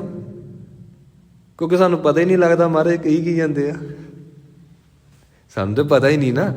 ਜਦੋਂ ਗੱਲ ਹੁੰਦੀ ਹੈ ਨਾ, ਸੁਣਿਆ ਅੰਧੇ ਪਾਵਹਿ ਰਾਹੋ, ਤੇ ਗੁਰਪ੍ਰੀਤ ਸਿੰਘ ਦੇ ਸਰੀਰ ਨੇ ਤਾਂ ਕਹਿ ਹੀ ਦੇਣਾ, ਦੇਖੋ ਜੀ ਪਰਮੇਸ਼ਵਰ ਅੰਨਿਆਂ ਨੂੰ ਰਾਹੇ ਪਾਉਂਦਾ। ਅੰਨੇ ਕੌਣ? ਦੂਜੇ। ਆਪਾਂ ਤੇ ਚੰਗੇ ਭਲੇ ਆ। ਆਪਣੇ ਆਪ ਨੂੰ ਬੰਦਾ ਸਿਕਿਉਰ ਕਰਦਾ, ਆਪਣੇ ਆਪ ਨੂੰ ਬੰਦਾ ਸੇਫ ਕਰਕੇ ਰੱਖਦਾ ਹੈ। ਅੱਛਾ, ਪਰ ਉਸੀ ਕੇ ਜੋ ਹੁਆ ਤੂੰ ਆਪਣੇ ਵੀ ਜਾਨ। ਅੱਛਾ, ਗੁਆਂਢੀ ਤਰ੍ਹਾਂ ਚੜ੍ਹਾਈ ਕਰ ਗਿਆ, ਹਾਂ ਉਹਨੇ ਤੇ ਕਰਨੀ ਸੀ ਚੜ੍ਹਾਈ, ਆਪਾਂ ਥੋੜ੍ਹਾ ਚੜ੍ਹਾਈ ਕਰਨੀ। ਮੌਤ ਤੇ ਬਣੀ ਦੂਜਿਆਂ ਵਾਸਤੇ, ਆਪਣੇ ਵਾਸਤੇ ਥੋੜ੍ਹਾ ਬਣੀ ਆ। ਅੱਛਾ, ਭਗਤੀ ਕਰਨੀ ਆ, ਉਹ ਫਿਰ ਦੂਜੇ ਕਰ ਲੈਣ ਨਾ, ਫਿਰ ਆਪਣੇ ਵਾਸਤੇ ਥੋੜ੍ਹਾ ਬਣੀ ਆ। ਬੰਦਾ ਹਰ ਚੀਜ਼ ਦੂਜੇ ਦੇ ਬਾਬਤ ਕਰਦਾ ਆ। ਤੇ ਜਦੋਂ ਬੈਨੀਫਿਟ ਦੀ ਗੱਲ ਆਵੇ ਵੀ ਸਾਨੂੰ ਬੈਨੀਫਿਟ ਚਾਹੀਦਾ ਹੈ, ਸਾਨੂੰ ਇਹ ਚਾਹੀਦਾ, ਸਾਨੂੰ ਲਾਹਾ, ਉਦੋਂ ਬੰਦਾ ਆਪਣੀ ਗੱਲ ਕਰ। ਉਦੋਂ ਫਿਰ ਕਹਿੰਦਾ ਕਿ ਪਰਮਾਤਮਾ ਨੂੰ ਥੋੜ੍ਹਾ ਬਹੁਤਾ ਸਾਡੇ ਵੱਲ ਵੀ ਝਾਤ ਮਾਰ ਲੈਣੀ ਚਾਹੀਦੀ ਹੈ। ਬੜੇ ਦੁੱਖ ਦੇਖ ਲਏ, ਹੁਣ ਸੁੱਖ ਹੀ ਦਿਖਾ ਦੇ। ਤੇ ਅਜੇ ਬੰਦੇ ਨੂੰ ਸੁੱਖ ਦਾ ਪਤਾ ਹੀ ਨਹੀਂ ਆ ਵੀ ਸੁੱਖ ਹੁੰਦਾ ਕੀ ਆ। ਐਕਚੁਅਲ ਵਿੱਚ ਬੰਦਾ ਵਿਚਾਰਾ ਐਸਾ ਆ, ਇੱਕ ਡਿਸਆਰਡਰ ਹੁੰਦਾ ਆ। ਤੁਸੀਂ ਸਾਰੇ ਪਤਵੰਤੇ ਸੱਜਣ ਬੈਠੇ ਜੇ, ਉਹਨੂੰ ਕਹਿੰਦੇ ਨੇ attention seeking behaviour. Attention seeking behaviour ਇਹ ਬੱਚਿਆਂ ਦੇ ਵਿੱਚ ਹੁੰਦਾ। ਤੇ ਤਕਰੀਬਨ ਜਦੋਂ ਇਹ ਵੱਡੇ ਕਰਦੇ ਨੇ ਤੇ ਉਹਨੂੰ ਕਹਿੰਦੇ ਨੇ ਡਿਸਆਰਡਰ ਆ, ਬਿਮਾਰੀ ਆ, ਇਹ ਬੰਦਾ ਮੈਂਟਲੀ ਅਪਸੈਟ ਆ। ਤੁਸੀਂ ਜੇ ਕਿਤੇ ਨਾ ਕਿਸੇ ਸਾਈਕੈਟਰਿਸਟ ਨੂੰ ਜਾ ਕੇ ਮਿਲੋ ਤੇ ਉਹਨੂੰ ਪੁੱਛੋ ਨਾ ਵੀ ਇਹ ਜਿਹੜਾ ਬੰਦਾ ਮੈਂਟਲੀ ਡਿਸਟਰਬ ਹੁੰਦਾ ਆ, ਜਿਹਨੂੰ ਤੁਸੀਂ ਪਾਗਲਾਂ ਦੀ ਸ਼੍ਰੇਣੀ 'ਚ ਗਿਣਦੇ ਹੋ, ਉਹਨਾਂ ਦੇ ਡਿਸਆਰਡਰ ਦੱਸੋ, ਤੇ ਸਾਡੇ ਸਾਰੇ ਜਿਹੜੇ ਉੱਥੇ ਡਿਸਆਰਡਰ ਹੋਣਗੇ ਉਹ ਸਾਡੇ ਅੰਦਰ ਸਾਨੂੰ ਮਿਲਣਗੇ। ਅਟੈਂਸ਼ਨ ਸੀਕਿੰਗ ਬਿਹੇਵੀਅਰ, ਇਹਦਾ ਅਰਥ ਇਹ ਆ ਕਿ ਕੋਈ ਐਸਾ ਕਰਮ ਕਰਨਾ ਜਿਹਦੇ ਨਾਲ ਸਾਰੇ ਸਾਡੇ ਵੱਲ ਵੇਖਣ। ਬੱਚਾ ਕੀ ਕਰਦਾ? ਸਿਰ ਮਾਰਦਾ ਕੰਧ 'ਚ, ਪੀੜ ਵੀ ਹੁੰਦੀ ਬੱਚੇ ਨੂੰ, ਤੇ ਜਦੋਂ ਅਸੀਂ ਉਹਦੇ ਵੱਲ ਦੇਖਦੇ ਹਾਂ ਤੇ ਬੱਚਾ ਫਿਰ ਖੁਸ਼ ਹੁੰਦਾ ਵੀ ਸਾਰਿਆਂ ਨੇ ਅਟੈਂਸ਼ਨ ਮੇਰੇ ਵੱਲ ਦਿੱਤੀ। ਤੇ ਤਕਰੀਬਨ ਸਾਡੀ ਸਾਰੀ ਜ਼ਿੰਦਗੀ ਐਸੀ ਹੋਈ ਆ। ਕੱਪੜੇ ਚੰਗੇ ਪਾਉਣੇ ਆ, ਕਿਉਂ? ਸਾਰੇ ਸਾਡੇ ਵੱਲ ਦੇਖਣ। ਹਾਂਜੀ, ਸੱਚ ਇਹੀ ਆ। ਨਹੀਂ ਤੇ ਆਨੰਦ ਕਾਰਜ ਦੇ ਉੱਤੇ ਬੰਦਾ ਚੰਗੇ ਸੂਟ ਕਿਉਂ ਪਾ ਕੇ ਜਾਂਦਾ, ਸਾਫ ਸੁਥਰੇ? ਜੋ ਅਸੀਂ ਘਰ ਦੇ ਵਿੱਚ ਰੁਲੇ ਰਹਿੰਦੇ ਆ, ਜਿਵੇਂ ਅਸੀਂ ਘਰ ਦੇ ਵਿੱਚ ਨੋਰਮਲ ਰਹਿੰਦੇ ਹਾਂ, ਅਸੀਂ ਕਿਸੇ ਦੀ ਮੈਰਿਜ 'ਤੇ ਕਿਉਂ ਨਹੀਂ ਰਹਿੰਦੇ? Attention seeking behaviour. ਅਸੀਂ ਕਾਰ ਨੂੰ ਧੋਂਦੇ ਕਿਉਂ ਆ? ਕੋਈ ਵੇਖੋ, ਕੋਈ ਕਹੂਗਾ ਵੀ ਲੈ ਇਹਨੂੰ ਤੇ ਅਕਲ ਹੀ ਨਹੀਂ ਹੈਗੀ, ਇਹ ਬੰਦਾ ਕਿਹੋ ਜਿਹਾ? Attention seeking behaviour. ਤਕਰੀਬਨ ਸਾਡੀ ਸਾਰੀ ਜ਼ਿੰਦਗੀ ਇਸੇ ਹੀ ਡਿਸਆਰਡਰ ਦੇ ਵਿੱਚ ਬਤੀਤ ਹੁੰਦੀ ਹੈ। ਆਪ ਅਸੀਂ ਭਾਵੇਂ ਟੁੱਟੇ ਕੱਪ 'ਚ ਚਾਹ ਪੀ ਲਈਏ, ਤੇ ਜਦੋਂ ਕੋਈ ਆਉਂਦਾ ਆ ਤੇ ਆਖਿਆ ਜਾਂਦਾ ਕਿ ਉਹ ਕੱਪ ਕੱਢੋ ਜਿਹੜਾ ਕਦੀ ਯੂਜ਼ ਹੀ ਨਹੀਂ ਕੀਤਾ। ਆਪ ਅਸੀਂ ਸੁੱਕੀ ਚਾਹ ਪੀ ਲੈਂਦੇ ਹਾਂ ਤੇ ਦੂਜਿਆਂ ਵਾਸਤੇ ਲਿਆਓ ਸਮੋਸੇ, ਲਿਆਓ ਪਨੀਰ ਦੇ ਪਕੌੜੇ, ਲਿਆਓ ਆਹ ਵਾਲੀਆਂ ਚੀਜ਼ਾਂ। ਕਿਉਂ? ਅਗਲੇ ਨੇ ਕਹਿਣਾ ਲੈ ਸੇਵਾ ਹੀ ਨਹੀਂ ਕੀਤੀ। ਮਤਲਬ ਅਸੀਂ ਉਹੋ ਜਿਹੇ ਨਹੀਂ ਆ, ਪਰ ਅਸੀਂ ਡੁਪਲੀਕੇਸੀ ਜੀ ਅਸੀਂ ਅਖਤਿਆਰ ਕਰਦੇ ਹਾਂ ਵੀ ਦੂਜਾ ਸਾਨੂੰ ਚੰਗਾ ਕਹੇ। ਤੇ ਅਜੇ ਤੱਕ ਸੰਸਾਰ 'ਚ ਕਦੀ ਕੋਈ ਐਸਾ ਪੈਦਾ ਨਹੀਂ ਹੋਇਆ ਜਿਹਨੂੰ ਸੰਸਾਰ ਨੇ ਚੰਗਾ ਕਿਹਾ ਹੋਵੇ। ਇੱਥੋਂ ਤੱਕ ਕਿ ਧੰਨ ਗੁਰੂ ਨਾਨਕ ਦੇਵ ਮਹਾਰਾਜ ਜੀ ਨੂੰ ਵੀ ਚੰਗਾ ਨਹੀਂ ਕਿਹਾ। ਕੋਈ ਆਖੇ ਭੂਤਨਾ, ਕੋ ਕਹੈ ਬੇਤਾਲਾ, ਕੋਈ ਆਖੇ ਆਦਮੀ ਨਾਨਕ ਵਿਚਾਰਾ। ਕੋਈ ਭੂਤਨਾ ਕਹੀ ਜਾਂਦਾ, ਕੋਈ ਬੇਤਾਲਾ ਕਹੀ ਜਾਂਦਾ ਕਿ ਇਹਦੀ ਜ਼ਿੰਦਗੀ ਕਿਸੇ ਸੁਰਤਾਲ 'ਚ ਹੀ ਨਹੀਂ ਹੈਗੀ, ਬੜੀ ਬੇਤਾਲੀ ਹੈ। ਤੇ ਕੋਈ ਕਹਿੰਦਾ ਜਿਵੇਂ ਆਮ ਆਦਮੀ ਉਸੇ ਤਰ੍ਹਾਂ ਹੀ ਹੈ। ਕੋਈ ਕਹਿੰਦਾ ਇਹ ਤਾਂ ਬਹੁਤਾ ਹੀ ਵਿਚਾਰਾ ਜਿਹਾ, ਬਹੁਤਾ ਲਾਚਾਰ ਜਿਹਾ ਆ। ਕਹਿਣ ਦਾ ਅਰਥ ਇਹ ਹੈ ਕਿ ਤੁਸੀਂ ਸੰਸਾਰ ਨੂੰ ਖੁਸ਼ ਕਰਨ ਦੀ ਗੱਲ ਛੱਡੋ, ਤੁਸੀਂ ਪਰਿਵਾਰ ਨੂੰ ਖੁਸ਼ ਨਹੀਂ ਕਰ ਸਕਦੇ। ਤੇ ਜੇ ਗੁਰੂ ਨੂੰ ਖੁਸ਼ ਕਰ ਲਿਆ ਤੇ ਮਹਾਰਾਜ ਜੀ ਕਹਿੰਦੇ ਨੇ ਮਨ ਜੀਤਾ ਜਗ ਜੀਤ, ਫਿਰ ਤੈਨੂੰ ਪਤਾ ਲੱਗੇਗਾ ਤੂੰ ਤੇ ਜਗ ਜਿੱਤ ਲਿਆ। ਤੇ ਮਨ ਜਿੱਤਿਆ ਜਾਣਾ ਜਿਸ ਵੇਲੇ ਗੁਰੂ ਖੁਸ਼ ਹੋ ਗਿਆ। ਮਨ ਵਸ ਆਵੈ ਨਾਨਕਾ ਜੇ ਪੂਰਨ ਕਿਰਪਾ ਹੋਏ। ਆਪਾਂ ਫਿਰ ਵਿਸਥਾਰ 'ਚ ਚਲੇ ਜਾਂਦੇ ਹਾਂ। ਮਹਾਰਾਜ ਜੀ ਵਿਸਥਾਰ 'ਚ ਭੇਜ ਦਿੰਦੇ ਆ। ਸੱਚੇ ਪਾਤਸ਼ਾਹ ਜੀ ਬਖਸ਼ਿਸ਼ ਕਰਦੇ ਪਏ ਆ, ਕਿਤੇ ਤੂੰ ਅੰਨਾ ਤਾਂ ਨਹੀਂ? ਵੇਖੀ ਹਾਂ ਮਾੜਾ ਜਿਹਾ, ਦਿਸਦਾ ਤੈਨੂੰ ਰੱਬ, ਦਿਸਦਾ ਤੈਨੂੰ ਗੁਰੂ, ਦਿਸਦਾ ਤੈਨੂੰ ਪ੍ਰਕਾਸ਼? ਅੱਖਾਂ ਬੰਦ ਕਰੀ ਮਾੜੀਆਂ ਜੀਆਂ। ਜੇ ਨਹੀਂ ਨਾ ਦਿਸਦਾ ਤੈਨੂੰ ਅੰਦਰੋਂ ਪ੍ਰਕਾਸ਼, ਤੂੰ ਅੰਨਾ ਆ ਸੱਜਣਾ, ਤੂੰ ਅੰਨਾ ਆ। ਕਹੋ ਨਾਨਕ ਇਹ ਨੇਤਰ ਅੰਧ ਸੇ, ਸਤਿਗੁਰ ਮਿਲਿਆ ਦਿਵ ਦ੍ਰਿਸ਼ਟ ਹੋਈ। ਤੇ ਗੁਰੂ ਕਿਵੇਂ ਮਿਲਦਾ ਹੈ ਜੀ? ਗੁਰੂ ਉਦੋਂ ਮਿਲਦਾ ਹੈ ਜਿਸ ਵੇਲੇ ਗੁਰੂ ਦਾ ਸ਼ਬਦ ਸਾਡੀ ਸਰੋਤ ਵਿੱਚ ਪ੍ਰਪੱਕ ਹੋ ਜੇ, ਗੁਰਮੰਤਰ ਪ੍ਰਪੱਕ ਹੋ ਜੇ, ਸ਼੍ਰੀ ਜਪਜੀ ਸਾਹਿਬ ਪ੍ਰਪੱਕ ਹੋ ਜਾਏ। ਮਹਾਰਾਜ ਜੀ ਕਹਿੰਦੇ ਨੇ ਅੰਧੇ ਇਹ ਨਾ ਆਖੀਆਂ, ਜਿਨ ਮੁਖ ਲੋਏ ਨ ਨਾਹੇ, ਅੰਧੇ ਸੇ ਹੀ ਨਾਨਕਾ ਖਸਮੋ ਕੁੱਥ ਹੋ ਜਾਏ। ਇਸ ਕਰਕੇ ਅਸੀਂ ਕੌਣ ਆ ਜੀ? ਅਸੀਂ ਅੰਨੇ ਆ। ਤੇ ਗੁਰੂ ਕੋਲ ਕੀ ਕਰਨ ਆਉਣਾ ਹੈ? ਇਹੀ ਕਿ ਸੱਚੇ ਪਾਤਸ਼ਾਹ ਅੰਨੇ ਆ ਜੀ, ਦਾਤਿਆ ਸਾਨੂੰ ਨੇਤਰ ਬਖਸ਼ ਦੇ। ਅਸੀਂ ਮੰਗਦੇ ਹਾਂ ਦਰਸ਼ਨ। ਜੇ ਨੇਤਰ ਹੀ ਨਹੀਂ ਹੈਗੇ ਦਰਸ਼ਨ ਕਿੱਥੋਂ ਕਰੋਗੇ? ਨਾਨਕ ਸੇ ਅੱਖੜੀਆਂ ਬਿਆਨ ਜਿਨੀ ਦਿਸੰਦੋ ਮਾਂ ਪੀਰੀ। ਮਹਾਰਾਜ ਜੀ ਸਾਨੂੰ ਅੱਖਾਂ ਦੇ ਦਿਓ। ਸਾਡਾ ਤਾਂ ਖਿਆਲ ਹੀ ਨਹੀਂ ਹੈਗਾ। ਪਹਿਲੇ ਨੰਬਰ ਤੇ ਸਾਡਾ ਇਹ ਖਿਆਲ ਨਹੀਂ ਕਿ ਰੱਬ ਦੇ ਦਰਸ਼ਨ ਕਰਨੇ ਆ। ਦੂਸਰਾ ਸਾਡਾ ਖਿਆਲ ਹੀ ਨਹੀਂ ਹੈ ਕਿ ਅਸੀਂ ਗੁਰੂ ਮਹਾਰਾਜ ਜੀ ਦਾ ਪਰਮ ਪ੍ਰਕਾਸ਼ ਸਵਰੂਪ ਦੇਖਣਾ ਆ, ਵਿਰਾਟ ਸਵਰੂਪ ਦੇਖਣਾ। ਸਾਡੇ ਅੰਦਰ ਖਿਆਲ ਹੀ ਨਹੀਂ ਹੈ ਕਿ ਅਸੀਂ ਦਰਸ਼ਨ ਵੀ ਕਰਨੇ ਆ। ਖਿਆਲ ਹੀ ਨਹੀਂ ਹੈ ਕਿ ਅੱਖਾਂ ਵੀ ਚਾਹੀਦੀਆਂ। ਖਿਆਲ ਹੀ ਨਹੀਂ ਹੈ ਕਿ ਅਸੀਂ ਹਨੇਰੇ 'ਚ ਬੈਠੇ ਹੋਏ ਆ। ਮਹਾਰਾਜ ਜੀ ਕਹਿੰਦੇ ਨੇ ਤੂੰ ਹਨੇਰੇ 'ਚ ਘੁੱਪ, ਹਨੇਰੇ 'ਚ ਬੈਠਾ ਆ। ਤੇ ਜਿੰਨਾ ਚਿਰ ਇਹੀ ਨਹੀਂ ਪਤਾ ਕਿ ਬਿਮਾਰੀ ਹੈ, ਬੰਦਾ ਇਲਾਜ ਕਿਵੇਂ ਕਰੂ? ਹਾਂਜੀ, ਇਲਾਜ ਕਿਵੇਂ ਕਰੂ? ਸਭ ਤੋਂ ਪਹਿਲਾਂ ਆਪਣੀ ਬਿਮਾਰੀ ਦਾ ਪਤਾ ਲੱਗਦਾ ਹੈ ਕਿ ਮੈਂ ਤੇ ਬਿਮਾਰ ਹਾਂ। ਤੇ ਡਾਕਟਰ ਅੱਗੇ ਜਾ ਕੇ ਉਹ ਸਾਨੂੰ ਜ਼ਖਮ ਦਿਖਾਉਣਾ ਪੈਂਦਾ। ਆ ਦੇਖਿਓ ਮਾੜਾ ਜਿਹਾ, ਮੇਰੇ ਆ ਫੱਟ ਵੱਜ ਗਿਆ ਸੀ, ਠੀਕ ਕਰ ਦਿਓ। ਫੇਰ ਹੀ ਡਾਕਟਰ ਆਪਰੇਟ ਕਰੇਗਾ ਨਾ, ਫੇਰ ਹੀ ਜਾ ਕੇ ਟ੍ਰੀਟਮੈਂਟ ਕਰੇਗਾ। ਅਸੀਂ ਮੰਨੀ ਬੈਠੇ ਹਾਂ ਕਿ ਅਸੀਂ ਠੀਕ ਹਾਂ। ਅਸੀਂ ਤਾਂ ਕੋਈ ਮਾੜਾ ਕੰਮ ਕੀਤਾ ਨਹੀਂ। ਜੇ ਨਾ ਕੀਤਾ ਹੁੰਦਾ ਬ੍ਰਹਮ ਗਿਆਨੀ ਨਾ ਹੁੰਦੇ। ਤੇਰਾ ਗਿਆਨ ਦੱਸਦਾ ਆ ਤੂੰ ਬਹੁਤ ਮਾੜੇ ਕਰਮ ਕੀਤੇ ਆ। ਐਵੇਂ ਭਰਮ ਭੁਲੇਖੇ 'ਚ ਪਿਆ ਆ ਕਿ ਮੈਂ ਤੇ ਨਿਤਨੇਮ ਵੀ ਕਰ ਲੈਂਦਾ ਆ, ਮੈਂ ਤੇ ਵਾਹਿਗੁਰੂ ਵੀ ਕਰ ਲੈਂਦਾ ਆ, ਮੈਂ ਤੇ ਦਾਨ ਪੁੰਨ ਵੀ ਕਰ ਲੈਂਦਾ ਆ, ਮੈਂ ਚੰਗਾ ਆ, ਮੈਂ ਮੀਟ ਸ਼ਰਾਬ ਵੀ ਨਹੀਂ ਖਾਂਦਾ ਪੀਂਦਾ, ਮੈਂ ਕਿਸੇ ਨੂੰ ਗਾਲਾਂ ਵੀ ਨਹੀਂ ਕੱਢਦਾ। ਬਹੁਤ ਅੱਛੀ ਬਾਤ ਆ, ਗੰਦ ਮੰਦ ਨਹੀਂ ਖਾਣਾ ਚਾਹੀਦਾ, ਨਹੀਂ ਕਿਸੇ ਦੇ ਪ੍ਰਤੀ ਮਾੜਾ ਬੋਲਣਾ ਚਾਹੀਦਾ। ਪਰ ਜੇ ਬ੍ਰਹਮ ਗਿਆਨ ਨਹੀਂ ਹੋਇਆ, ਤੂੰ ਆਪਣੇ ਆਪ ਨੂੰ ਸਰਟੀਫਿਕੇਟ ਨਹੀਂ ਦੇ ਸਕਦਾ, ਲਾਇਸੈਂਸ ਨਹੀਂ ਦੇ ਸਕਦਾ ਕਿ ਮੈਂ ਚੰਗਾ ਆ।